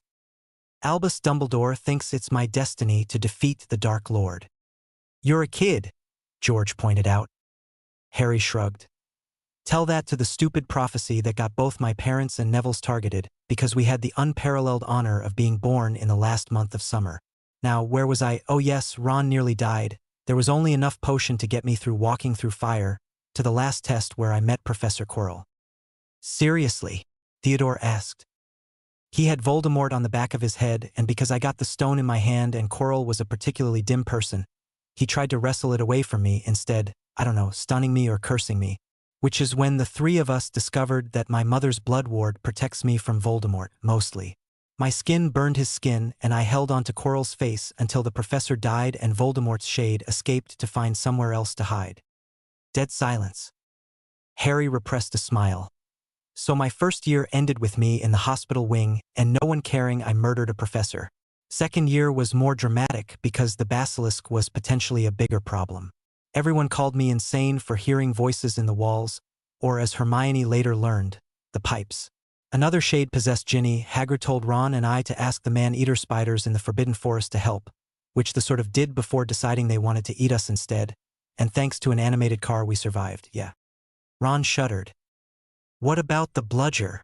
Alicia asked. And what about the time you almost fell off your broom the first year? First year was Quirrell failing to murder a first year. Second year was Dobby, Malfoy's house elf, trying to convince me to leave Hogwarts and not get eaten by a basilisk, which, of course, became my sole focus. You all know who got prettified. Ginny got kidnapped. Ron and I abducted Lockhart to help us save Ginny at one point. We had him go down the sink slide first, which was only useful thing he did. Lockhart used Ron's wand to obliterate us and possibly leave us for dead, which is what he did to all the adventurers he self-inserted into his books, by the way. Wait, he was a serial killer? Tracy Davis asked. Hermione flushed when Harry looked to her. She shrugged. He didn't kill people, but he maybe, I guess, sort of lobotomized people like he did to himself with Ron's broken wand, but presumably not as badly because he would have gotten caught. Harry opened his hands in a gesture of take it or leave it. Anyway, met Junior Voldemort, Tom Marvolo Riddle Ghost, ambitious half-blood with delusions of grandeur who presumably killed more than just Myrtle before he turned 17. That shade I managed to kill. How many shades does he have? Ginny asked. Not as many anymore, Harry said with a smile. I got that one at least. Third year my godfather was hunting Ron's rat, who was actually an animagus form of Peter Pettigrew, the secret keeper for my parents, and the rat bastard who stole their wands the night Voldemort attacked us. We should have let Hermione's cat eat him, but instead I got freakishly good at using a Patronus charm, and Hermione and I illegally helped my godfather Sirius Black and one of Hagrid's hippogriffs escape false justice. Luna clapped. Harry bowed. Fourth year, he went on. Barty Crouch Jr., who was using Polyjuice and his general madness to masquerade as Professor Moody, put my name in the Goblet of Fire. Afterwards, I got a wee bit toasted by a horntail that broke its chains. Nearly drowned in the lake because I wouldn't put it past the school to accidentally drown the tributes. And then the fun final task where Barty crucioed Fleur Delacour by imperioing Victor Crumb to ensure I got to the cup first. I told Cedric the cup was a trap. He didn't believe me, so I proved it by springing the trap, and Pettigrew had me at one point with a demented baby shade of Voldemort. Luckily for me, Voldemort was in no shape to duel and Pettigrew isn't that scary of an opponent and he ran away. Thus the tale how my friends and I mostly survived the last 4 years. Silence. They all stared at him. Clearly they had questions, but it seemed to be sinking in that while they were all complaining about his fame and the drama that had surrounded him. He'd also been flirting with death since the moment he stepped foot back into the wizarding world. Hermione cleared her throat. So, unless anyone has any further protests about Harry's experience to teach practical defense against the dark arts, I'll need you to sign here if you would like to attend club meetings so we know how many people to prepare for. The meeting ended after that. Harry told them to meet him on the 7th floor and Hermione ensured everyone signed their names on the list. By some miracle, no one but Myrtle overheard them. Chapter 7 Nonverbal. Of course, a lot can happen between now and the exam. We've got plenty of time to improve, but the grades we're getting now are a sort of baseline, aren't they? Something we can build on, Hermione was saying. They sat down together at the Gryffindor table. Obviously, I'd have been thrilled if I'd got an O-. Hermione, said Ron sharply, if you want to know what grades we got, ask. I didn't mean well. If you want to tell me dash. I gotta pee, said Ron, ladling soup into his bowl. Happy. What did you get, Harry? Hermione asked. You don't want to know, Harry said, though he was just barely done it. He was still holding the essay in his hands. He didn't dare look up to the head table. He would not have been able to swallow his smugness. Oh, it can't be worse than Ron's, George said. Fred came around him and snatched Harry's essay out from under the table. He whistled. What is it? Ron asked. No way he got a T. Harry's been doing so much better in potions. Better, Fred chocked. George laughed. What does T stand for? Hermione asked. Troll, Ron said. Oh, come on, just show us, it can't be a T. Harry really has been doing well in potions, she said positively. Fred laughed then, tipping down the parchment so all could see, the small, spindly tiny O in red ink. I'd say Potter's doing a far shot higher than well, Fred said. I don't think I've seen anyone outside of a Slytherin or Ravenclaw get an O on anything in his class, George said. Hermione's face was pained when she said, Good job, Harry. Really, you did great. How? Ron asked. What did you think I was doing all weekend? Harry asked. I don't know, all the other homework we had? Ron suggested. I finished that with Hermione when you were out practicing Quidditch with Ginny. Who are you and what have you done with my Potter? He asked, only half joking. I think he died, Harry said in a joking tone, though he wasn't joking at all. Oh. Something was wrong with Severus's classes. Vastly wrong with his classes. It started with his fifth-year class. Potter's abnormally superior brewing skills had continued as they had in the last 2 weeks, proving to be more than just a fluke. But that wasn't the wrongness that infiltrated his class. His class had grown, quiet, dare he even think it, in a peaceful way. Tensions between the Slytherins and Gryffindors were at an all-time low. Experimentally, Severus decided to hold back on his critics unless someone, Longbottom, was about to put something explosive into their cauldrons. It had become, somehow, one of the most productful, easiest classes to teach. The same trend followed throughout the week in his 4th and 7th years classes as well. The first years to 3rd years as well as the 6th years were still abhorrent amongst the Gryffindors and Slytherins. The Hufflepuffs still cowered and the Ravenclaws were their usual selves, split between studious or twittering. His favorite student, Ms. Lovegood, remained the only fixed point, her skills as remarkably precise as ever. Severus wasn't the only one to notice the change. The other heads of house were beginning to whisper. It wasn't so much that the Gryffindors and the Slytherins were getting along as they seemed to have called a truce. The younger years seemed to be taking their lead. The problem all the professors seemed to share was that it felt less like a resolution and more like the calm before the storm. Oh. Phileas called Harry to stay after class on Thursday. How have you been, Harry? He asked. Harry sat on the table next to Phileas's podium. I've been fine, though I feel like I keep making little slips all over the place. Like what? Well, I used wandless magic on the train and I let on that I know Ginny is a chaser, which none of her brothers, not even Ron, knew, Harry said, kicking his legs in the air. So you still haven't told your friends, Phileas stated. Harry shrugged. Even if I told them, what would it really change? They wouldn't spontaneously be the Ron and Hermione from my future. Oh hey Ron, you should know that you deserted us when we went camping, and oh Hermione, you were tortured by Bellatrix Lestrange. Also, we robbed Gringotts and rode on a blind dragon together. It was awesome. Then we went back to Hogwarts where we barely survived slaughter. Phileas listened, letting Harry voice the poison festering in his veins. The boy may be 18 in reality, but he was still so young for the trauma he had witnessed and endured. I don't know what I am doing, Harry said finally. Did you know the first time? Phileas asked. Harry laughed and smiling, he admitted. No, in fact, I think I was even angier last time. I treated my friends like crap. His smile faded. Guess things haven't changed all that much. Phileas thought he was being too hard on himself. Regrettably, what he knew of Harry told him it wouldn't do much good to say so. Speaking of change, you wouldn't happen to be involved in the new peace, shall we say, between Gryffindor and Slytherin houses, would you? Harry grinned. I may have started a club. Phileas repressed a smile. What kind of club? A dada club where we use magic. I did it the last time too. Except without the Slytherins. I figured this time I would be more inclusive. Good, Phileas said. Whatever faults the Slytherins may have, keeping secrets is typically one of their talents if you treat them fairly. Ron and Hermione say we shouldn't trust their sense of honor. Phileas shrugged. If you never give them a chance, then you will never know. That's what I told them. Besides, it fell apart last time anyway because they figured us out. Harry, may I make a suggestion? Sure. I still think you should open up a bit more to Ms. Granger and Mr. Weasley, however, you should not limit yourself to just 2 friends. You may find that there are others in this school who are as welcoming of your company, and perhaps more mature that may help you feel more connected to this timeline, Phileas advised. Harry thought about opening up to Draco and scrunched his nose. Phileas laughed. I am not suggesting you go around at random and share your circumstances, but there are those you can spend time with who might not make you feel so alienated. It seems to me you're having difficulties keeping back things that they already should know.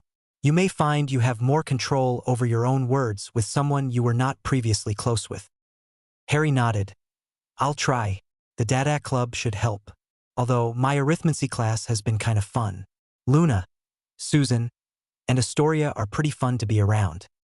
A study group outside of class might not go amiss, Phileas suggested. Yeah, and I see them at the Dada Club too, so yeah, that sounds good idea, Harry said. It is still the class I have the least practice with. Phileas was pleased to have been helpful and relieved to hear on many fronts the child wasn't isolating himself. Harry, what would you have wanted to be had you graduated Hogwarts? Phileas asked, switching topics. I wanted to be an Auror. That was surprising. Not because he was unqualified, no, Phileas had the suspicion that Mr. Potter was more skilled than most Aurors, but that he wanted to work for the government after they had failed him so. Do you still want to be an Auror? Harry frowned. I don't know. I haven't thought much about the future, to be honest, not outside Hogwarts. Choosing to die sort of felt like the end-all-be-all choice. Phileas's heart clenched. What else do you enjoy doing? Harry thought for a moment. Teaching. I really like teaching, but I suppose getting a job at Hogwarts is sort of a limited opportunity.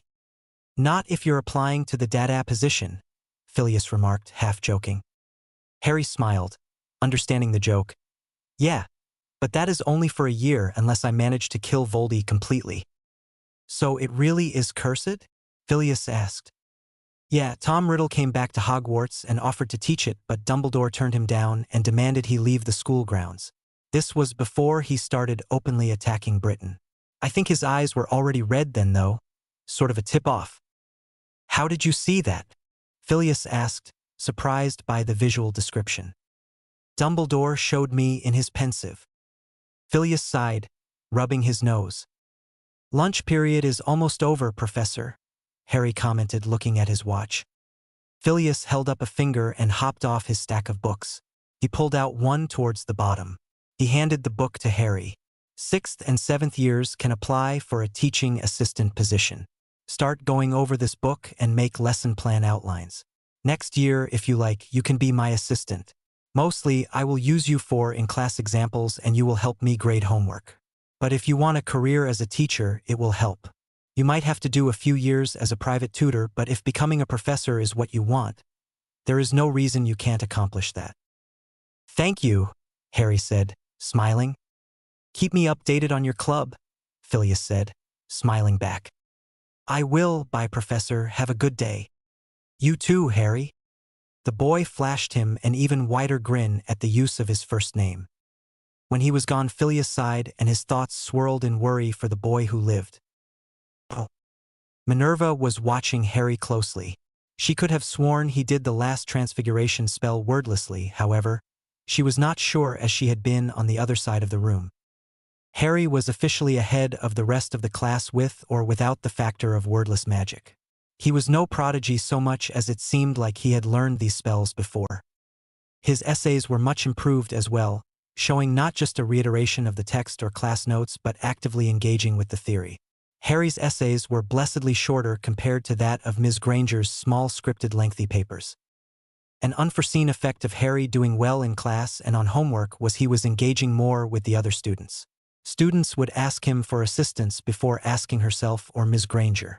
Minerva had never seen Harry so open with others, and the other students seemed to be advancing further by taking his lead. "Mr. Potter," Minerva called. "Yes, Professor," he said, looking at her questioningly. "Come to the front of the class, please." Harry got up with a lack of nervousness that made her realize how much change he had gone through over the last year.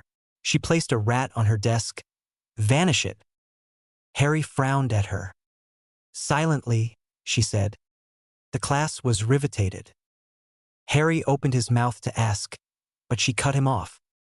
"Say the word in your mind and visualize what you want done." His focus went to the rat, his eyes narrowing. He raised his wand. "And Mr. Potter," she interrupted. "Yes, Professor?" he asked. "If you fail on purpose, I will know." Harry bit his lip. Then, with a single flick of his wand, the rat was gone. The students were open-mouthed.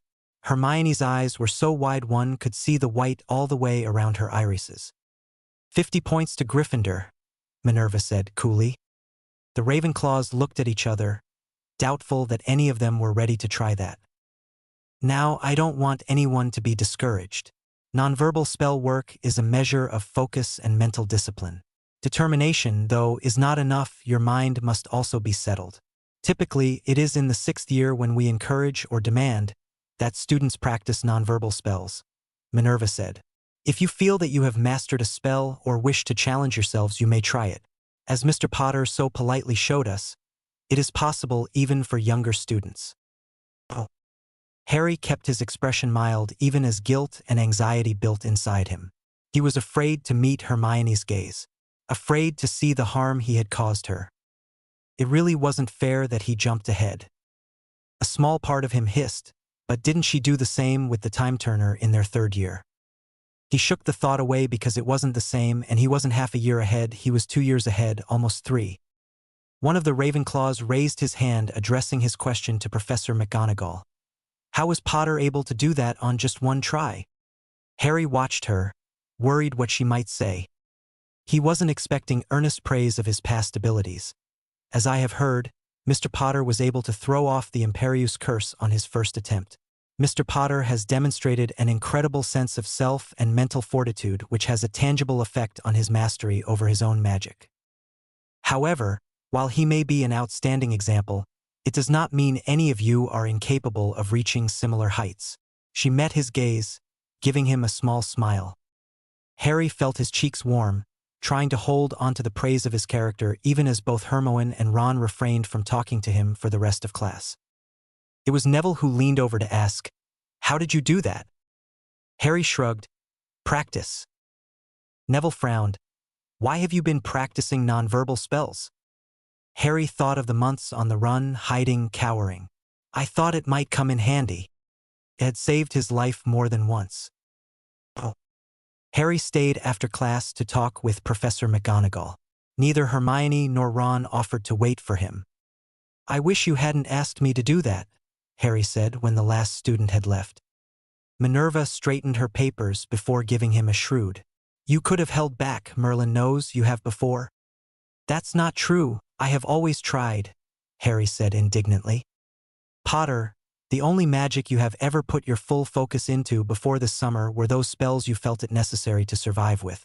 Defending your life or others has been your only magical interest, aside from flying, since arriving at this school. That's not fair. It certainly isn't, not to yourself nor to your professors. I will be expecting far more from here on out, and as your head of house, I will insist that your other professors do the same," McGonagall said. Harry's skin drained of color thinking of what Snape would do with that instruction. He hadn't even started occlumency classes with him yet. She must have seen his expression, for hers softened. "Harry, I know it may sound daunting now, but in the long run, it will only be for your benefit. You could be great, you know?" Harry laughed bitterly. "That phrase does like to keep following me around. I think a part of me wanted to prove it wrong." "What keeps coming up?" she asked. "That is exactly what the Sorting Hat said when it wanted to sort me into Slytherin. McGonagall's eyes widened ever so slightly. Do you regret your sorting into my house? Harry laughed again. No, of course I don't. Snape would have had me expelled in the first month. She smiled slightly. Well, all the same, I am proud to have you in my house, and Snape would have been lucky. Or retired. She laughed. Professor, I was wondering if I could request a favor? Harry asked. She raised a brow. Are you going back to headquarters at any point soon? She nodded. Likely this weekend. Why? Harry pulled a small bundle of letters out of his bag. I was wondering if you could give these to Padfoot. I am afraid to send Hedwig. She took the letters. Wise, the ministry has its eye on us. Umbridge shouldn't be around people, much less children or owls, Harry said, just barely swallowing his anger when he thought of what had happened to her last time. McGonagall's lips thinned. Yes, well, there was no one else available. Canceling the class would have been better. It is a core subject, Mr. Potter. Maybe Dumbledore should hire Bill Weasley to have a look at the school. He is a curse breaker after all, Harry said. Minerva tilted her head, like a cat trying to get a better look at a shiny object. Not a bad thought, Mr. Potter, but it is fast approaching dinner and I have noticed you skipping one too many meals of late. Though I am pleased you have been feeding your mind, your body is just as important. Thank you, Professor, Harry said, though he had little to no intention of eating much, certain he wouldn't be able to keep the food down tonight. Oh. So this whole nonverbal thing wasn't supposed to extend to my two best friends, Harry commented at dinner. Says the guy keeping secrets, Ron retorted. He has no idea, Harry thought. Aloud he said, we don't always have to be attached at the hip. I am not helping you with your homework anymore, Hermione said. All right, Harry said. At least you're talking to me again. You made it look so easy, she muttered. It isn't, Harry exclaimed. It took me forever to figure out how to do it. By forever you mean a year ahead of everyone else, she seethed. Harry threw his hands up. What do you want from me, Hermione? I thought you wanted me to do well. I thought you wanted me to try harder at schoolwork. I did, she said. But only if you can stay being the best, is that it? She paled, backtracking fast. No, Harry, wait I dash. The thing is, Hermione, even if I end being good at things or seemingly better, that doesn't mean you aren't smart, it doesn't mean you aren't the brightest witch of our age. Someone else's success or failure doesn't define you, Harry said, standing. He felt his stomach twist. He really hadn't been eating much lately. Where are you going? Hermione asked as Harry seemingly walked in the direction of the Slytherins. I am going to go sit with Luna. At least she doesn't look at me like I'm a freak, he shot back. Because she is one, Ron said flippantly. Harry froze, his whole world seeming to slow down to that moment. How long had he tolerated that? How long had he been okay with his friends being mean to others? Hadn't that been why he refused to be friends with Draco and allow himself to be sorted into Slytherin? Ron's remarks about Hermione in their first year had made Harry uncomfortable, but he had already thrown his lot in with Ron, who had been his first human friend. But that had been waved away when Ron had stopped the troll. The question was, no, that being their friend was so difficult now that he was older, was Harry still okay with it? Was he still okay with the way people, his friends, treated Luna, just as everyone had treated Harry throughout his life? Oh. The way Harry went completely still informed Ron he had well and truly stuck his foot in his mouth again. He swallowed hard when he saw the anger in Harry's eyes when he looked back to meet his gaze. No one at the other tables had noticed, but Hermione was avoiding his gaze while Fred and George watched. Harry took one step back to say in a voice low enough that most wouldn't overhear, "She isn't a freak. She is a kinder and more intelligent person than you have ever been or could hope to be." In an almost Snape-like move, Harry spun around and didn't look back as he went to Ravenclaw's table. George gave a low whistle and Fred remarked, "You know, Ron, when your best mate has a crush on a nice girl, maybe don't call her names." "Harry doesn't have a crush on her," Ginny chimed in. George laughed. "Gin, you've been looking at that boy like he hung the moon in the sky since you met him. If you haven't noticed that he looks at her as if she was the moon, then maybe you've never really seen him. He's not wrong, Angelina said.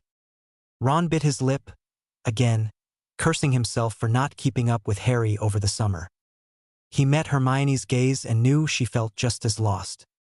At least, by her pinched expression, Ron could tell that she seemed to agree with him that Luna Lovegood was a weird choice of friend, much less to have a crush on. Oh. Harry was welcomed warmly at the Ravenclaw table. "Hi, Harry," Cho greeted, ignoring the stunned Gryffindors behind him. "You can sit with us whenever you like, Potter," Terry Boot said. "We don't mind excellence." Luna placed a buttered roll on the plate that had appeared before Harry. "Thanks," he said, taking a bite of the much-needed sustenance. Luna patted the top of his head. Harry felt his shoulders ease at the wordless acceptance. The anger he felt towards his friends was easy to set aside as he watched quietly as Terry got into an argument with a seventh year about the origin of Welsh green dragons. It was strange, but he felt included in the debate, though he never said a word. Neither did Luna, but they both laughed when the seventh year described the difference between a common Welsh green and Welsh red by making Fong gestures with his hands, then emphasizing a big frill with flaying hands and whooshing sounds. Luna's laugh was loud and bold, and he wished he could be more like her. McGonagall said he had a great sense of self and mental fortitude, but he wished he was as comfortable in his own skin, in being himself, as Luna Lovegood seemed to be. Chapter 8: Dumbledore's Pet. Something has changed at Hogwarts, somewhere between the cold stones and shifting stairs. Yet nothing is truly different. It's as if the world has drawn her breath and held it. This summer was strange. I felt like I'd been trapped in our old house, standing in the doorway with those little purple flowers in my hands which I had carefully chosen and gathered for my mum. I felt like I had, watching her stand there at her cauldron, golden-haired and magnificent, thoroughly unaware of what was to come as she was about to pour the white powder into her potion. It seemed as though I had been living in this moment forever, in that moment where all terrible things are inevitable. When I'm about to be blown back and she's about to be blown away, the purple flowers lost in the smoke. And yet, somehow, the inevitable at Hogwarts has been rewritten. Nothing has changed but the possibility of change. All signs point to Harry. Whether he is the cause or the product, I do not know. When I look at him, the light around him bends as if he doesn't belong here or doesn't quite fit. But I know that he does, even if the rest hasn't caught up yet. When he looks at me, the flowers are still in their fields and there is no smoke to be lost in. I hope Harry will be my friend. I thought Ginny was my friend, but time changes us, and I think she is just pretending now. Now, she smiles to be nice because we are neighbors. But that too is changing. She doesn't smile at me anymore. To be fair, Harry is pretending too. He's breathed in his own smoke and he's pretending it doesn't hurt. Luna Lovegood's Derry, 21st of September, 1995. Oh. Tonight would be their first real club meeting. Previous club meetings had been held, twice, in Myrtle's bathroom because this hall had been being cleaned by Flitch. And those meetings had been more of a group study session where everyone complied with what they needed help with the most on the tests. Eventually, the seventh years, led by the Slytherins, had taken to quizzing Harry about defensive spells. He hadn't gotten a single question wrong. "He finally cracked," Draco said as they all watched Harry pace before a bare wall on the 7th floor. "Shut up, Malfoy," Ron said even as he was thinking the same. On Harry's third rotation of pacing and muttering, "I need a room for us to practice in." The wall rippled and a pair of wooden doors appeared in an elegantly carved archway. "The room of the requirement," Hermione breathed. "I read about this in a Hogwarts, a history." Harry pushed those double doors open, revealing a large hall. "Everyone in," he ordered. "Didn't Dumbledore use this as a bathroom once?" George asked. "We used it as a broom closet once," Fred remarked. "How did you find this place?" Hermione asked in awe. "Dobby," Harry said as he scanned the faces entering the room, doing a mental count. "My ex-house elf?" Draco asked. Harry nodded. The doors shut behind the last to enter and Harry clapped twice to get everyone's attention. "All right, so like I've been saying, we will be starting with the basics before getting into more complicated spells." Hermione raised her hand. Harry caught a sigh. Things had been tense between them, but they seemed okay for the moment. Yes, Hermione? I think we need a name, she said. Anything but Dumbledore's Army, he thought. I think we should be called Dumbledore's Army, DA for short, she finished. A few murmured agreements from the group, a few of the Gryffindors cheered, and the entire Slytherin fraction remained absolutely silent. Maybe we should go with something the majority of us like, Harry suggested. The majority of us do like it, aside from the Slytherins, Justin Finch-Fletchley sneered. Harry allowed himself the sigh this time, of course, they couldn't let be easy. How about owl studies?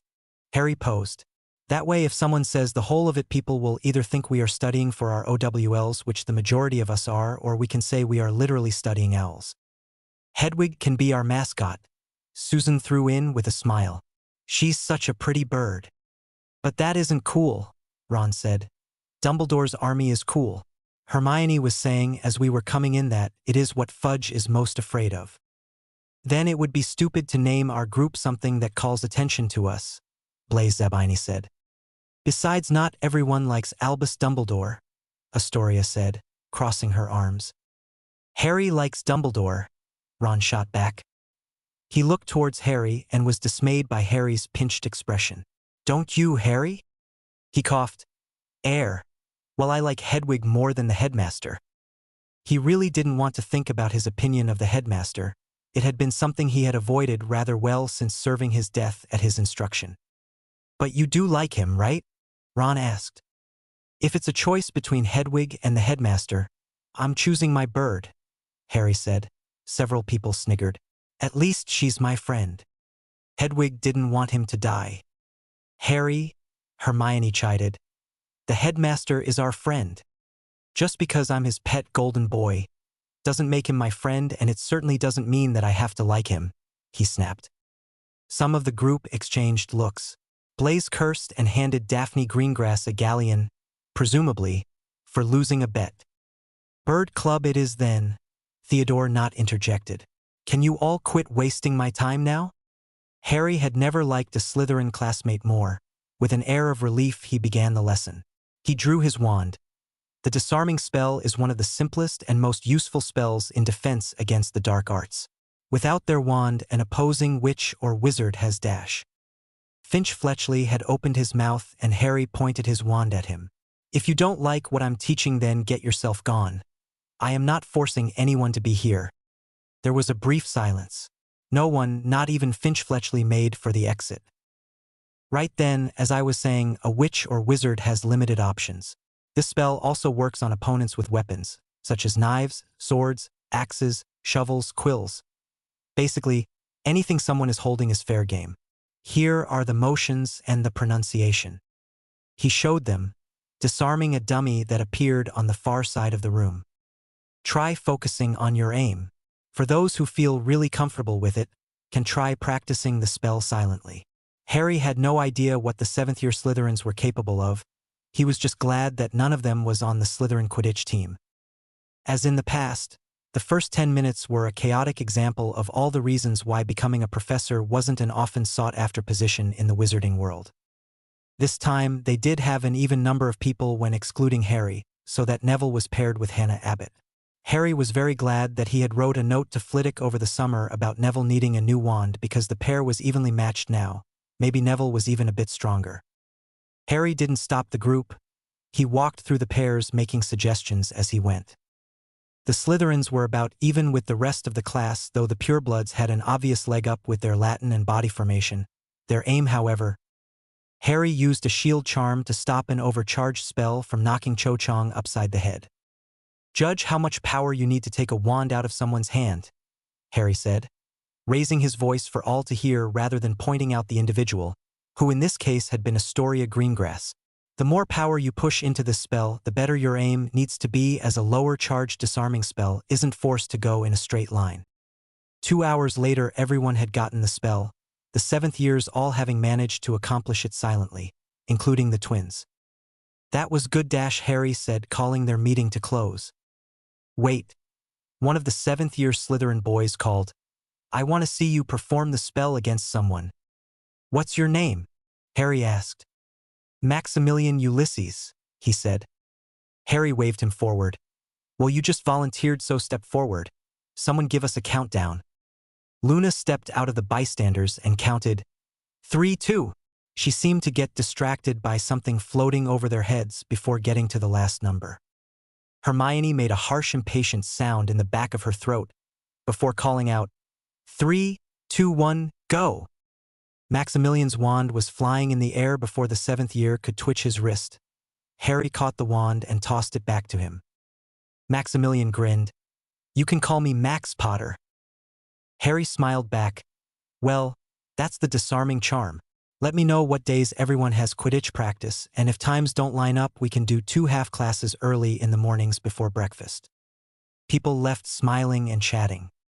Wait, so is this the OS, Owl Studies, or BC, Bird Club? Someone asked as they moved out of the room in groups of 4s.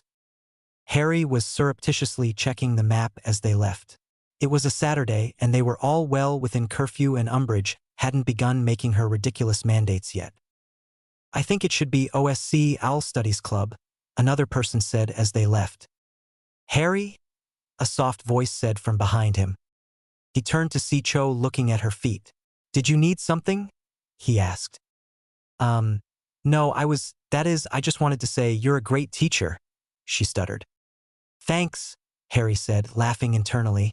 He would be doing cartwheels if he had still been 15. Now, it was just amusing not to be the flustered one. Well, I'll just... Her voice cracked and her face turned bright pink. See you around, she finished in a squeak. Harry was smiling as he tried not to chuckle at his first crush's antics. It was funnier now that Cedric wasn't dead, just graduated. Hermione approached him. Eyes narrowed. I thought you liked her? I did, Harry said, eyes checking the room to see who was lingering. Susan, Astoria, Luna, Ron, and Hermione were the only ones left. But not anymore? Hermione questioned. Not anymore, Harry agreed, stepping around her to talk with his other classmates. You got over her quick, she said as he passed. I didn't really know her. It wasn't that hard to get over her, Harry said, just out of earshot of the others. Ron and Hermione left together after that. Hi, Harry greeted. You are a good teacher, Astoria said almost grudgingly. Susan smiled. It was a lot of fun. BBCE, Luna said. What? Harry asked, tilting his head a bit. Luna smiled brilliantly at him. Best bird club ever. He laughed. Inevitably, everyone ended up calling Bird Club, and occasionally, they called Harry the Birdmaster, while Luna shortened it to Best Bird. Who was Harry to argue? Hedwig was, after all, the best bird. Oh.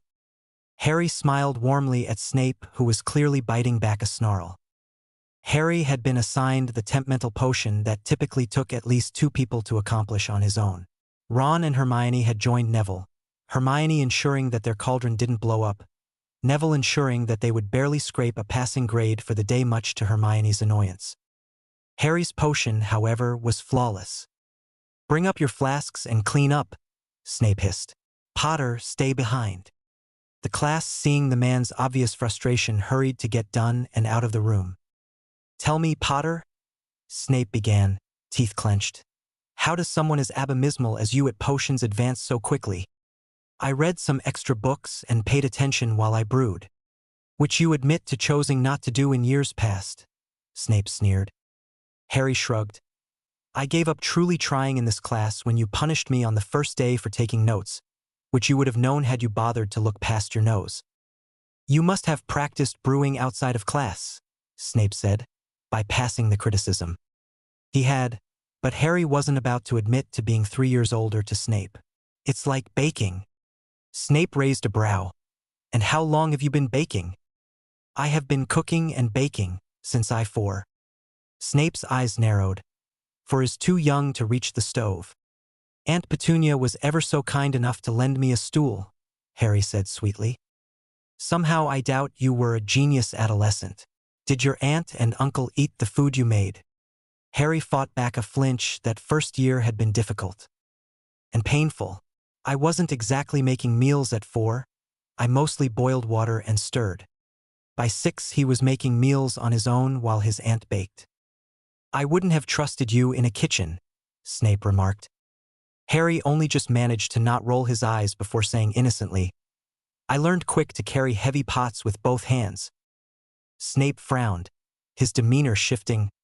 Were you ever hurt? This time Harry did roll his eyes. It's a kitchen. I was tiny, what do you think? Snape shook his head. I still can't image you were any good at making food that young. It was either get good or dodge frying pans. Snape stared him down. Harry looked away first, breaking eye contact, fearing this game. I believe it is time we start you occlumency lessons. I'll see you Friday night, Snape intoned. What am I supposed to tell people? It's not like I need remedial potions, Harry said with a smirk.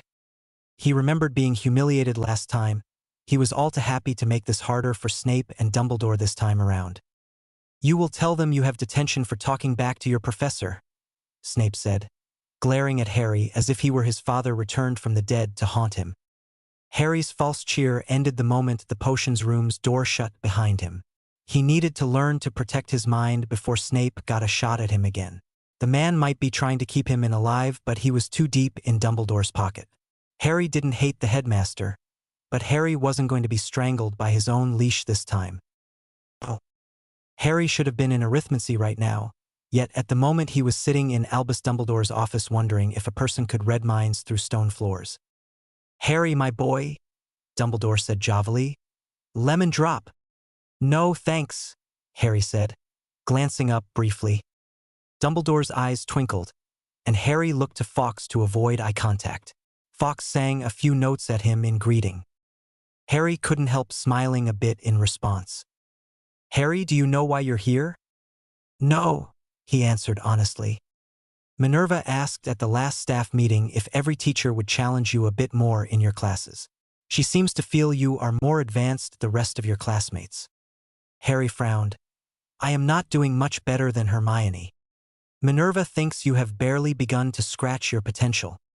Harry didn't know what to say to that. Dumbledore waited and finally said, I disagree with her. Harry frowned and hated himself for feeling hurt that Dumbledore didn't think better of him. Why does it still matter to me what this man thought? Harry didn't have an answer for that either. I don't think you should be given extra work. As it is, you seem to be distancing yourself from Ms. Granger and Mr. Weasley. Dumbledore continued. We haven't Harry started. They haven't liked me doing better in class. Ron hates that I have been studying so much. Perhaps you are studying too much, Harry? Dumbledore chided gently. You deserve to have a childhood. Rage, hot, blinding rage filled his gut, his veins. Heat rushed up his face and Harry closed his eyes as the fury tingled along his scalp. Childhood? What childhood? His tongue felt heavy. The injustice of this man, telling him he deserved a childhood after what Harry had suffered, after watching Sirius die, after Dumbledore allowing himself to be killed, after making Harry walk to his death, to speak of a childhood? He didn't know if he wanted to cry or throttle the old coot. It took time before Harry found enough to say quietly, You want me to hold back? You don't want me to fight. You want me willing to be your willing sacrifice. No, I want you to spend time with your friends. Our friends are our greatest gift in this life, Dumbledore said. Well, maybe I want better friends, Harry said venomously. He wasn't that mad at Ron and Hermione. Well, maybe he was mad at the way both of them had been treating Luna, but Harry understood that his changes had been unnerving for them. His time traveling wasn't their fault, and he had planned to be patient with them. They were his friends, and he would wait for them to grow up some before pouring the truth down their throats. But of course, Dumbledore didn't know that. Dumbledore frowned. Ms. Granger and Mr. Weasley have been extremely loyal to you through your years at Hogwarts. Harry crossed his arms. He was 18, but it was easy enough to lean into his outward appearance as a 15-year-old body. If Dumbledore wanted to treat him like a normal student, then immature teenage coming right up. He sunk a little in his seat. I don't want to talk about this, he sulked. My boy, who else are you going to talk with? Harry felt a stab in his heart. He had been so isolated growing up at Hogwarts without Hermione and Ron. He had literally no one. He had Sirius, briefly, but Harry had been so worried about him that he had never really depended on his godfather. This time, though, he wasn't so very alone. His new friendships were tenuous, but he already knew his club would fly to the Ministry of Magic for him. He did have a real relationship with Sirius now, one Dumbledore had no part in. Harry had Professor Flitwick, who had never bought into all of Dumbledore's tricks, being one of the only powerful professors at the school who wasn't a part of the Order of the Phoenix. "I have Sirius," Harry said. The hunching in of his shoulders was not as pretend as he wanted it to be. "Talking with Sirius Dash. You know, instead of lecturing me about my study habits, you could be trying to get my godfather free," Harry muttered. "My boy, it isn't that easy, Dash. It never is."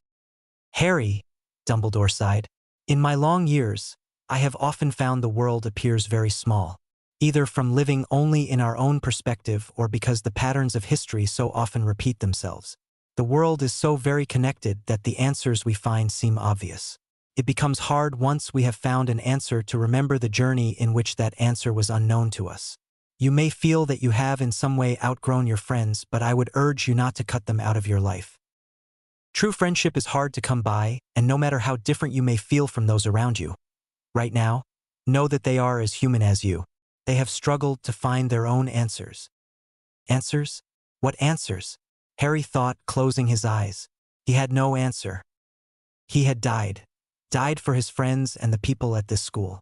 Died because he had trusted and loved Albus Dumbledore like some domesticated pet. But Harry had no answers at all. He didn't know if his death had succeeded in laying waste to Voldemort, if anyone had killed Nagini, if his death had led to anything except the victory of the Dark Lord. Harry didn't know if there even was a future. By going back in time, had he erased the future he had come from? What had he died for? Why had he time traveled? Was this reality real at all? "Harry, what happened in the graveyard?" Dumbledore asked kindly, like a cherished grandfather. "Wormtail got away," Harry said hollowly. "So did Voldemort. You were gone for a long time." He has no idea, Harry thought. He looked out the window. So much had happened in the next 3 years, so much could happen. "It took a while," Harry answered, eyes focused on the gray clouds. Darker clouds were building. It was likely to rain soon. "A while for what?" Albus coaxed. "To gather my bearings." Albus nodded and motioned to the door. "You may go to your next class. I shall not keep you any longer, but I want you to know I will always be here for you, Harry." Harry's throat dried up, his mind spinning. Liar, liar, liar. As Harry stood, he realized something. Realized why he didn't just tell Dumbledore the truth, the future as it had stood. Because if he told the headmaster, then he would have to confront the old wizard on how he could groom him for death. Because deep down Harry knew Dumbledore had loved him, and Harry knew that asking that question would hurt Dumbledore. And if Dumbledore didn't love him as Harry had loved the headmaster, then what was it all for? Why had he trusted him? Why had allowed himself to be betrayed? Used? His whole life masterminded by 2 of the world's most powerful and heartless wizards. So like a well-trained dog, Harry kept quiet and didn't bite the hand that owned him. Chapter 9 Always. My stripy socks are gone. I put them to the left of the matches, and I remember folding them into a bow. Perhaps Raxburts are responsible. Maybe that is why I have a false memory of bowed stripy socks. Father says they are invisible creatures that distract the mind. Best Bird Club was fun. Harry seems to have taught before. His friends don't see him. Hedwig came to the second meeting on Woden's night. Hedwig sees everything. Harry says that everyone calling the club different things all the time is a good thing. The Muggleborns like calling the club Owl Studies, OS officially, though the Slytherins still call it BC, and when Harry talks about it in arithmancy he calls it BB for Best Bird. He also asked if our group could have a study night for arithmancy. I am happy to be included, happier still to spend time with my friend. This is the best month of Hogwarts ever. 24th of September 1995. Luna Lovegood's diary. Oh. Harry was pretty much panicked about his occlumency class. He had been clearing his mind before sleep each night, and though he could sort of imagine he had mental shields, he was not prepared for Snape to attack his mind. As he trekked down to the dungeons, he cursed himself for not going to Flitwick for help. Old habits die hard. Apparently, not even the killing curse could kick the habit of not asking for help. Harry took a deep breath before knocking on Snape's door. Harry's only strategy was to throw memories of his childhood at Snape. If the bat wanted to have his memories, he could have the Dursleys. The rest Snape would have to fight for. It was a flawed plan, but it was a plan, at least. Snape answered the door, standing back to let him in. Harry flinched at the sight of the pensive. Not long ago, he would have jumped at the chance to look into Snape's mind. But the memory of the man sobbing and holding his mother's dead body still made his gut clench. It was an odd feeling, sharing one of his greatest sorrows with one of his least liked people. It hadn't seemed so bad when the man was dead, but Snape was easier to appreciate when he wasn't forced into his company. Snape said the same spiel he had the last time before pointed his wand at Harry. His heart kicked into high gear and Harry couldn't stop himself raising his own wand in defense. As easily as he had disarmed Maximilian, Snape's wand shot across the room. He wasn't ready for this. "This is not a dueling class, Potter," Snape growled, but his onyx eyes were wide with surprise. Oh. Snape had not expected the boy to be so fast. He had been hearing the stories that he could do nonverbal casting, but that was not the same thing as witnessing it for himself. The boy's breathing was abnormally heavy. Snape retrieved his wand. "Again, Potter. The Dark Lord can perform this spell without a wand." Oh. Harry had barely regained control of his breathing. He braced for impact and he was suddenly back in the Forbidden Forest. Red eyes, green light. White mist. Albus was standing across from him in a misty king's cross. "Of course it is happening inside your head, Harry. But why on earth should that mean that it is not real?" Pain. More white mist. Harry was very small, sitting on a familiar couch in the Potter house at Godric's Hollow. His parents were with him, smiling sadly. "Live, son, please live," James said, touching a gentle hand to Harry's cheek. "We love you. We will always love you," Lily said, silver tears trailing down her pale face. "Live for us, be happy. We will always love you, always." Pain. Harry was back in Snape's office, only he was on the floor now and he was crying. "Potter!" Snape started reaching out to him. Harry crab-walked backwards until he hit the wall of cabinets. He curled in on himself. Dying, death, life, living, pain, what was the difference? He was going to throw up if he didn't get a hold of himself soon. Those were memories that he had not even known he had. Is that what had happened to him when he died the first time? Had he died when he was a baby too? He had forgotten how much it had hurt when he came back to life. The phantom pain in his scar made him want to claw at his face. "Potter?" Snape was at his side, kneeling on the floor and holding out a goblet. "Drink this." Harry glared at the bastard. "I wasn't meant to remember that. I didn't want to remember that." Too close, what would have happened if he had tipped the other way? Would he be home with his parents now? Would it have been better for everyone if he had died back then? He was going to be sick. "Drink this," Snape persisted. Harry snatched the cup and downed it before shoving it back at Snape. He half hoped it was poison. Death cured all ills, didn't it? Harry was suddenly angry that he had lost control over himself in front of this man. Harry wiped viciously at the tear tracks under his eyes with the sleeve of his robe. He had to adjust his glasses as he had nearly knocked them of his own face. The potion had begun to show its effects. Harry let his head fall back with a dull thump on the shelf behind him, his shoulders slumping. Calming potion, which was a blessing and curse because, on the one hand, he wasn't throwing up, on the other hand, he could clearly think about the concept of dying. Twice. He had died twice, literally died twice. He hadn't wanted to know that. He wasn't dealing well with the first, rather the second, death. It was impossible to think that he had said goodbye to his parents. His parents who had told him to live. Oh. Severus had no idea what to think about what he had just seen. The Dark Lord's red eyes, followed by green light. That's what had happened to the boy that night. Albus talking to him at King's Cross was odd. James Potter and Lily, beautiful, beautiful Lily, talking to their small orphan child was not. It was tragic. Guilt was drowning Severus. Hating James's son had been so easy. They looked so alike. Hating him was easy, simple.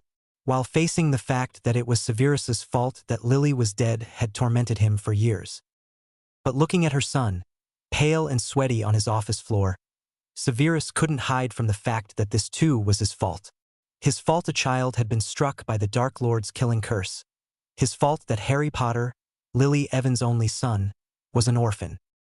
He met the tempest in those emerald green eyes and would have given anything and everything to go back in time and take their place. Severus should have been the one to die for his own mistakes, not this family. He had hated James, but nothing that man had ever done had earned him his fate. Severus sat on the ground with James Potter's son, waited for Harry to regain himself after having to relive the experience of being murdered. "I will always love you." Severus felt like the evil git that Harry had come to view him as. Eventually, Harry stood, his wand fisted in his right hand. "May I go, sir?" Severus did not stand. His voice was low but absent of malice. "Yes, we can try again next week." Harry took quick, jerky steps to the door but froze before opening it. He didn't turn to face Severus when he asked, "Are you going to tell Dumbledore? Are you going to tell him what you saw?" "No," Severus said truthfully. "I swear to you, I will not tell Albus what I saw or heard, or felt." Harry turned then. "Guess I don't have a choice but to believe you. After all, the word of a triple agent is something I can take to the bank. Isn't it?" Potter left, slamming the door behind him before Severus could dredge up a retort. He remained on the floor, legs stretched out in front of him. He regretted everything, every decision he had ever made. Yet his regret meant nothing, absolutely nothing, for no matter what he did or felt, she would remain dead. Hearing her voice in Harry's memory had destroyed him. "I will always love you." Those words were not meant for him, had never been meant for him. A fresh wash of self-loathing came with the thought, with the wish that he would have preferred the mother to survive the killing curse rather than the son. Severus really was an evil bastard. Oh. Harry hid for the rest of the weekend. He skipped Quidditch practice and buried himself in books. He was careful to make sure he ate breakfast and dinner though, for everyone's eyes were on him, the students, the headmaster, Snape, McGonagall, and Flitwick. Harry had no idea what Flitwick thought. Sunday morning, Hedwig came to him with a letter, or rather a note from Flitwick that read simply, "Ask for help." Harry gently refolded the note and pocketed it. Never looking up at the head table, he took Hedwig with him, set on finding a quiet place to read. Hedwig nestling on his shoulder. Oh. Draco and Theo exchanged glances as Harry left the hall. As one they got up and went to the Gryffindor table. "Granger, what's wrong with Potter?" Draco asked when they got there. "Get stuffed," Ron said around a mouthful of food. Draco gave him a disgusted look. "I have no desire to look like you, Weasley. Granger, answer my question." Hermione shrugged. "How am I supposed to know? I'm not Harry." Theo slammed a fist on the table. "He's your friend, little mouse, and far as we are aware, nothing in the last week should have caused him to be hiding." "Harry isn't hiding," Ron said. Draco scoffed. "Yesterday, I saw him run away from a Hufflepuff. A Hufflepuff. Her name is Susan Bones, and her aunt is Head Dash." Hermione started. "Why is the boy who lived running away from anyone? He looks like someone has died," Draco stressed. "He skipped Quidditch practice," Ginny said. "And when is the last time Potter missed a practice?" he asked. Fred answered. "When he's unconscious from some sort of attack.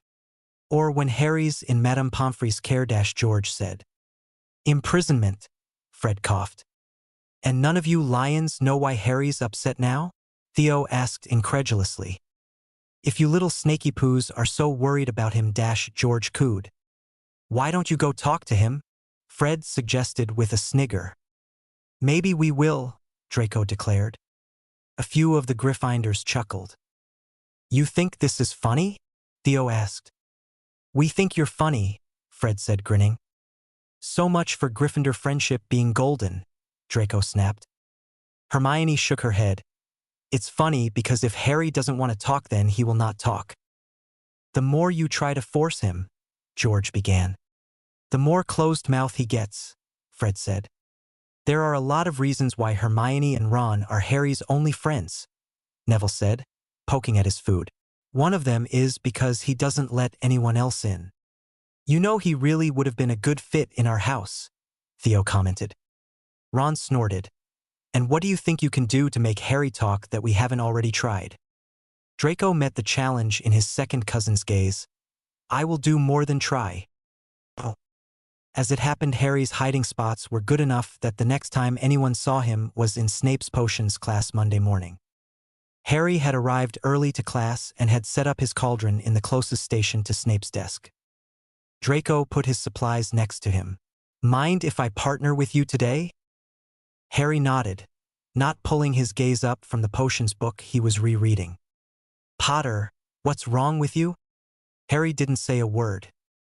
Draco continued badgering him, but nothing he did got even the slightest rise.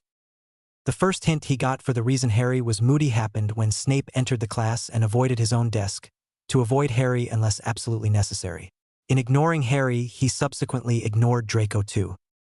This is weird, Draco said as watched his godfather loom over people on the opposite side of the room. Harry chuckled. Not used to be ignored? Draco whipped his head around to face the raven-haired boy. You talk. Harry grinned. Will the miracles never cease? Are you all right? Draco asked. Fine, Harry said, focusing back on the potion. No, you're not. If you were going to answer your own question, why did you ask me? You've been hiding. Why? None of your business, Harry said evenly. Everyone's worried about you. Sweet of them. What happened? Was it something to do with Snape? You had detention with him, right? Draco pressed. Harry frowned at the blonde. I'm alive, I'm fine. Why do you even care? Because Slytherins take care of their own.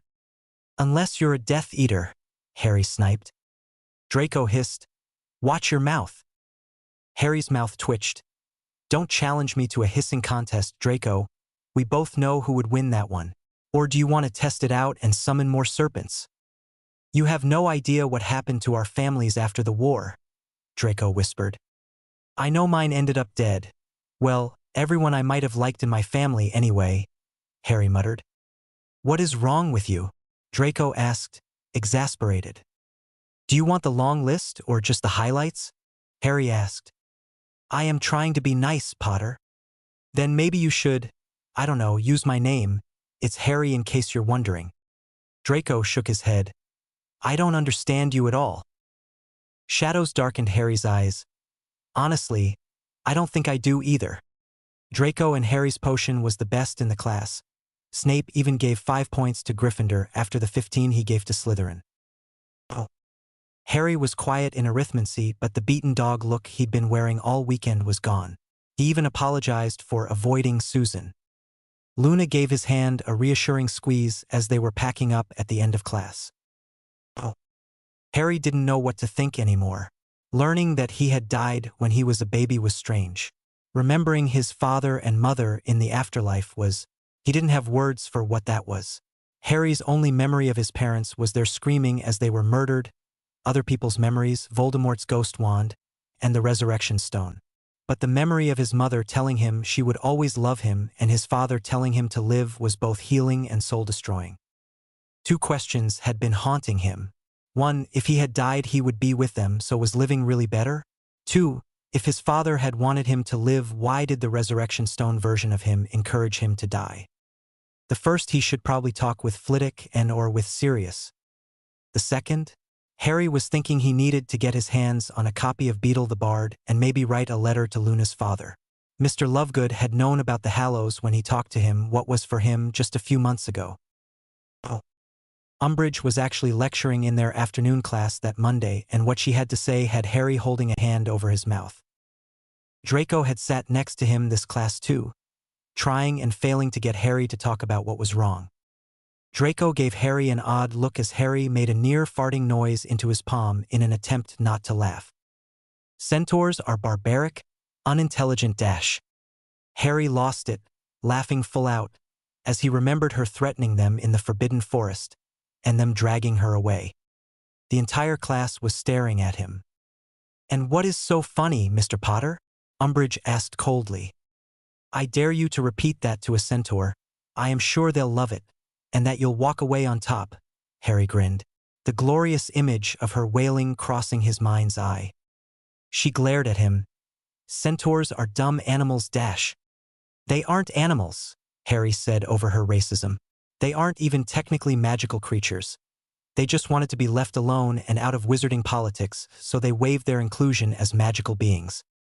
The class, all of whom, aside from Crabbe and Goyle, were in his dead-ass students, were gazing at him in fascinated horror. "Detention," Umbridge said. "For what?" Harry snarked. "For talking without raising your hand and spreading lies." Harry crossed his arms and leaned back in his chair. "If you want to make a field trip to the forest, we can prove who the liar in the room is. Me, who thinks you should treat centaurs like foreign world leaders, especially when on their territory, or you, who thinks insulting them is going to play out well." 15 points from Gryffindor, Umbridge snapped, "and a full week of detention." "I can't on Friday, prior plans and all," Harry said with a lazy grin. He was enjoying yanking her chain. It was a good distraction from the hell playing out in his mind. He could practically see the steam rising from her pink hat. "Quidditch is not an acceptable dash." "It's not Quidditch." "Then you will be in my office every day this week, including Friday." Harry sighed loudly, and then said in a slow, patronizing tone, "I am busy on Friday. Have prior commitments." "What are you doing?" Draco asked under his breath. Umbridge gritted her teeth, her pumps clicking on the stone floor as she stomped towards him. "What prior commitments?" "None of your business," Harry teased. "You cannot skip detention," she shrilled, voice rising. Harry smiled. "I don't intend to." "So you will be in my office Friday dash." "No," Harry said slowly. "I just told you I can't on Friday." He glanced at his watch. "Skipping detention can get you expelled," she told him. "Yes, but I already have detention with Professor Snape Friday night," and he called dibs. Umbridge blinked at him in surprise, mouth parted. Whatever she was going to say clearly lost. The bell rang and Harry was one of the first out of the room. Draco and Daphne were hot on his heels. "What was that?" Daphne snarled. "Entertainment," Harry said. "You should be thanking me. That was a full 10-minute detour of a rubbish lecture." "But your detentions?" Draco threw in. Harry shrugged. "I already finished my homework for the week." "What about OS?" Daphne pressed. "We have the weekend or the mornings," Harry said. "Now, if you'll excuse me, I need to go explain myself to my head of house before the toad gets to her." Oh. Chapter 10. I aim to misbehave. Today, I drew a butterfly falling from the sky. Yellow to blue. I owed it to my father. I told him that Harry Potter might be my friend. 27th of September, 1995. Oh. Harry had no idea how he was going to get out of this. It was Tuesday and he was sitting in his makeup detention during his break, which Umbridge happened to have a break in too. Serendipity do-da-day. A part of him thought that maybe she wouldn't bring out the blood quill as there were still classes in session, but was not at all surprised when she laid the black feather on his desk, her ugly rings gleaming dully. The pink in this room was annoying, and though he liked cats, the kittens around him seemed somehow demonic. I must not tell lies. Harry stared down at the parchment in front of him. He saw the back of his hand. It was unblemished. He wasn't going to scar himself again. Not for the cursed toad and not for his damned pride. But how to get out of this? He looked up at Umbridge, her eyes wide with eager anticipation. Bloodthirsty hag. What would Sirius do? Harry asked himself. His eyes slid to the door and he grinned. Oh. A loud yelling and the pounding footsteps sounded in the hall. A few bangs from a wand were followed by the screeching for someone to stop. Students poked their heads out of their classes as they watched the famous Harry Potter running full tilt down the halls, a black feathered quill raised above his head like a torch, Umbridge lagging behind him. Her stride was comparatively tiny to Harry's, and the clicking patter and scrape of her heels made an uneven rhythm. Clearly, she was not used to running. Her wand was fisted in her hand as she tried desperately to keep up. Students began to cheer Harry on as he ran and kept shouting, "A-H-H-H-H-H-H-H-H," a Viking's call to charge. Not that the purebloods understood the reference to the druidic ancestors. Harry barged into the transfiguration room. He climbed one of the tables and hopped down from tabletop to tabletop. Umbridge's stunner knocked over a box of mice, initiating a round of screams. Shields were going up around the room, easily fending off the Toad's wild stunners. Fred and George were howling with laughter as Umbridge shrieked, dancing on her toes. Harry had no shame in dropping to duck under McGonagall's desk to hide behind her skirts. The Transfiguration Professor had her wand raised, the mice turning to bouncy balls which Umbridge stepped on, causing her feet to go out from under her. She landed on her back with a resounding thwop thud. Her little humph was barely audible in the chattering and laughter of the room. "Mr. Potter," McGonagall demanded, turning on him, her wand held at her side. "What is the meaning of this? This is a Newt's level class." "He was in detention with me," Umbridge gasped as she got to her knees. Harry laid the quill on McGonagall's desk. "She wanted me to write lines with this." "He lies," Umbridge exclaimed. "He's a liar." Harry rolled his eyes as his head of house recognized the feather. Harry really needed to embrace Sirius-like behavior more often. It had been exhilarating. "Oh." Minvra's lips were set as she was about to mention that lines were hardly the worst punishment during a detention, until she realized what the quill was. Her eyes widened in horror. She wanted to disbelieve it, but Dolores worked for the government. Minerva pulled Harry behind her with her free hand. She had her wand pointed at the shorter witch who had finally gotten to her feet with the other. "You dare," Minerva seethed. "You dare use a blood quill on one of my students? I will have you." "They are not illegal, and the boy needed to be taught a lesson. Blood quills have been outlawed at Hogwarts for hundreds of years," Minerva exclaimed. The class had descended into complete silence. She doubted any of them had ever had cause to see their professor so enraged. "The ministry dash. I do not give a damn about the ministry. I am assistant headmistress at this school and I forbid this. I shall take on any detention you give out and I shall bring this to the headmaster." Dolores attempted to sneer up at her. "Cornelius will hear of this." "Tell him," Minerva invited. "Go ahead. While you at it, don't neglect to tell him how you were about to torture a student for speaking out of turn. If I find out that you have attempted this on any other student, I will be writing a personal letter to every parent and guardian who has a child at this school, and we shall see what they have to say." The pink abomination glared. "Get out of my classroom," Minerva commanded. "Oh." Umbridge opened her mouth, but McGonagall yelled at her, "Get out!" Umbridge left and the room cheered, even the Slytherins. McGonagall turned to Harry, who could not suppress his urge to hug her. A quick one, but a real one. "Thank you," he said just loud enough for her to hear. "You are still in detention, Mr. Potter," she said firmly, not reproaching him for the hug. "Take a seat. You will be joining this class. It is a double period and the homework will be the completion of your detention." Harry all but skipped to a seat between the twins. They both slapped him on the back warmly.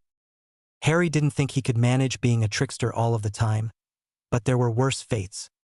They were transforming inanimate objects into animated ones, non-verbally. Harry was pleased with this challenge, his block of wood turning into a snake with bark-patterned scales by the end of the period. It was a real snake. It moved in all snake-like ways, but Harry wasn't sure how to make it real. It was moving, but the eyes were lifeless black pits.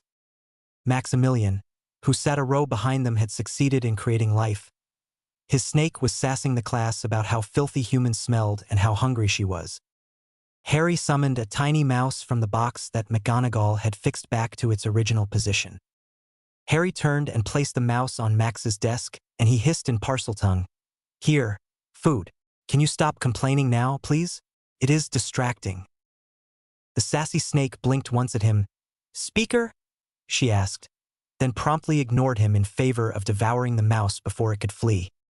Max gaped at him. What? Harry asked. She wouldn't shut about how hungry she was. She, the Slytherin boy next to Max asked. He wasn't in the BBC. Everyone already knows I'm a parselmouth, Harry reminded the Slytherin before turning back to his own snake-shaped lump of wriggling wood. Fred and George were grinning at him. What? The bell rang and they began to clean up their things.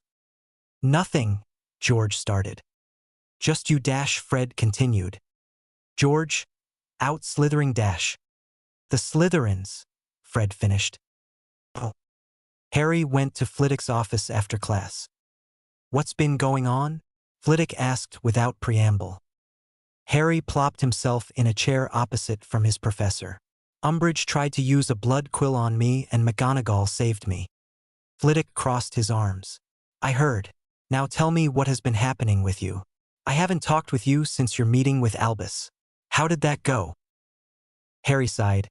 He said I deserve to have a childhood and shouldn't be pushing myself in classes.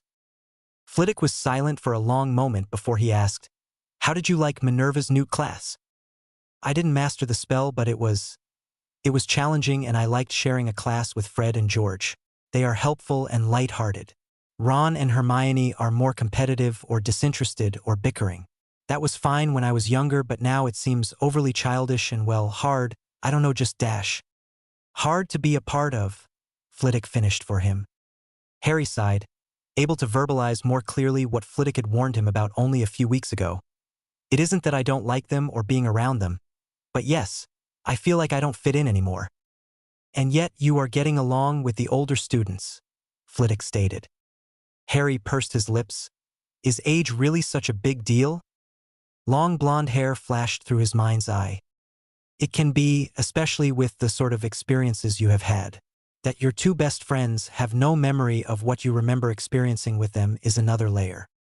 So how do I fit in again? Harry asked. Are you asking how you can be your 15-year-old self again? Flitwick rephrased. Harry, you can never go back to who you were before, well, not without a memory charm, and there are simply too many ways that could go wrong. Besides, there are marks left on the soul that would haunt you even if you no longer remembered their cause. But I have gone back to being 15, haven't I? I mean, look at me. Harry stretched his arms out. I'm short. Flitwick smiled. Height is not everything.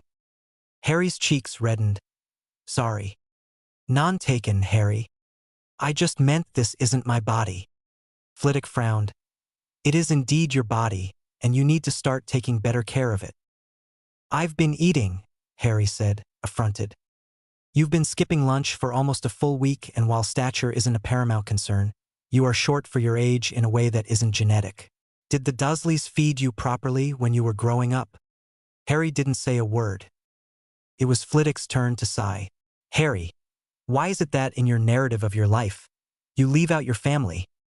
They aren't, Harry said at once. At least they aren't people who really care about what happens to me. Flitwick looked into Harry's eyes for a long moment. Worse comes to worse, Harry, you shall be spending the summer with me. Albus will find himself in trouble if he tries going against me.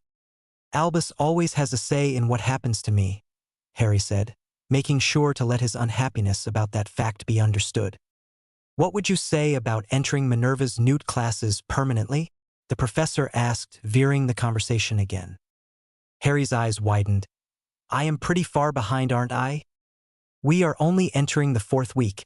You are an able student. I see no reason you couldn't catch up and keep up. Of course, you will be expected to take your OWLs. But you don't have to take any newts until your 7th year if you don't want to take them this school year or the next. But Harry stammered, his thoughts tangling. What about my other classes? And just newts in Transfiguration? That isn't even my strongest class, and what would I do in the next 2 years? In Transfiguration, Minerva made noises about you being interested in learning to become an animagus. That is a full year of study on its own, and for your last year, well, you have options. As for your other classes, Severus will continue you as you are, as he said, It will not hurt you to learn some of those potions by heart. Pomona also thinks that repetition is not a bad thing for her subject. Wait, you talked about this with them already? Did you? You didn't tell them that I dash. Time traveled? No. But the ease that you have shown in your classes speaks for itself. Of course, this was an informal meeting without the headmaster or Dolores, he added casually. Harry sunk into his seat. I am not a genius. No, but you deserve a challenge. I know you have been studying on your own, but being in an advanced class in the long run will be easier than doing busy work and then practicing without someone to help you, Flitwick said. Repetition seemed to be the takeaway for most of your professors. Minerva seemed to think that 3 courses most advisable for you to advance in are Transfiguration, Charms, and Defense. For obvious reasons, Defense isn't an option, however. The time in which you have Transfiguration with the 5th years is the time I have my 6th year Ravenclaw class. You could start your newts next year in Charms, and for your 7th year, as we have discussed, you could be my teaching assistant. Harry's heart pounded. It sounded too good to be true. He had never loved classwork before, but lately, schoolwork was the only thing keeping him sane. Learning was fun, was interesting, was so much better than wallowing about things that he had no power over. Yet, Hermione dash. Ms. Granger is a brilliant student, inquisitive and highly capable, however. Though she appears to learn quickly, that is due to a great deal of hard work. You are advancing with minimal effort. You have been studying books that are beyond your grade. So does Hermione, Harry argued. Ms. Granger is not reading advanced theory, nor is she reading spell books that have little to no explanation. Don't think that us teachers don't keep track of the titles of the books our students are carrying around.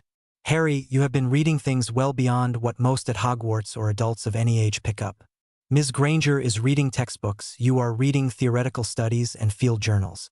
Your essays also show an interaction and deeper understanding than Ms. Granger's reiteration of lessons. You are correct, you are not a genius. In time, Ms. Granger may advance and excel in many different branches of magic most will never have cause to be introduced to. But you, Harry, are a creative person with an immense amount of power and an innate connection to magic that is, in a word, incredible. Having the benefit of age, you are in time of your life to expand your horizons and the conviction. You didn't think Severus gave you an outstanding on an essay willingly, did you? Harry shook his head and said stubbornly, I am not a genius, I am just older. Harry, Flitwick said kindly, you are and have always been gifted magically. Ms. Granger is an extremely intelligent girl because she handles learning by asking why and how is a thing possible. The problem with that is that she avoids uncertainties. Yes, there may always be a why and how in magic, but much remains undiscovered. But what you have been asking this year is what is possible, and pushing yourself to see how far you can go. You have let neither failures nor the unknown stop you. Spellwork clicks with you. You have an excellent handle on theory when you put your mind to it, and more than that, you also understand how to get from action back to theory. Lily was very good with that, and no one ever doubted James's raw talent. It appears you received the best from both of them. Harry looked away, unable to control his expression at the mention of his parents. Flitwick continued, You are not the first student to pass through Hogwarts with the offer to do advanced studies, nor will you be the last. We would have offered it to both Sirius and James had they been more serious students, or even Lily had she been less social. Luna Lovegood's mother, Pandora Lovegood, was advanced in potions and charms. Andromeda Tonks graduated with 7 newts in her 6th year. Other students, such as Tom Riddle or even Albus Dumbledore, declined their ability to advance for social reasons. Harry, in light of what you have been through, I think this change, these opportunities, will make you happier in the long run. Harry squeezed his hands in his lap. He wasn't happy right now. He was bored and annoyed and stressed and sad, and he did want change. He was sick of living in the past. Well, he liked having everyone alive and for once being ahead of Voldemort, but he was sick of pretending to be 15. Alright, yeah, so newts for Transfiguration and with the 6th years for your class. Though I think it should be the other way around. Flitwick smiled. Minerva wants you to rise to the occasion. Although, personally, I believe she hopes that you will help to keep the twins in line. Harry snorted. No one keeps the twins in line. You should know that I told Minerva about your talking to me. She knows I know about Sirius. Nothing about the time travel, just about some of the changes in your personal and academic life. She believes that I am your confidant. You are my confidant, Harry said. Apparently, not one you trust enough to talk about what happened this weekend with. Flitwick shrewdly. Harry winced. I had my first declumency class with Snape Friday night. Flitwick went very still. What did he see? My death, my deaths, and what happened in the in-between. Flitwick tilted his head to the side. How do you mean? Harry sighed and ran a hand through his hair. Voldemort hitting me with the killing curse. So Severus knows you are from the future. Nope, Harry said. At first that's what we saw. And then there was this white mist and Dumbledore said something about what's in your head being real, but then I was in Godric's Hollow, in the old house, and I was a baby. I was sitting in a misty white living room and my parents were… Harry couldn't finish it, which was stupid, but he couldn't seem to get the words out. Oh. Phileas's mind whirled. The first time? You remembered the first time you were struck by the killing curse. That was a horrifying revelation. I remembered the first time I died. Harry managed to choke out, voice cracking. Oh, Harry dash. I don't want to talk about it, Harry interrupted. Please just don't make me talk about it anymore. Of course, Phileas immediately conceded. Is there anything you need? Sirius, Harry blurted. I really just want to see Sirius. He would know, I don't know. Harry shook his head, hiding his face in his hands.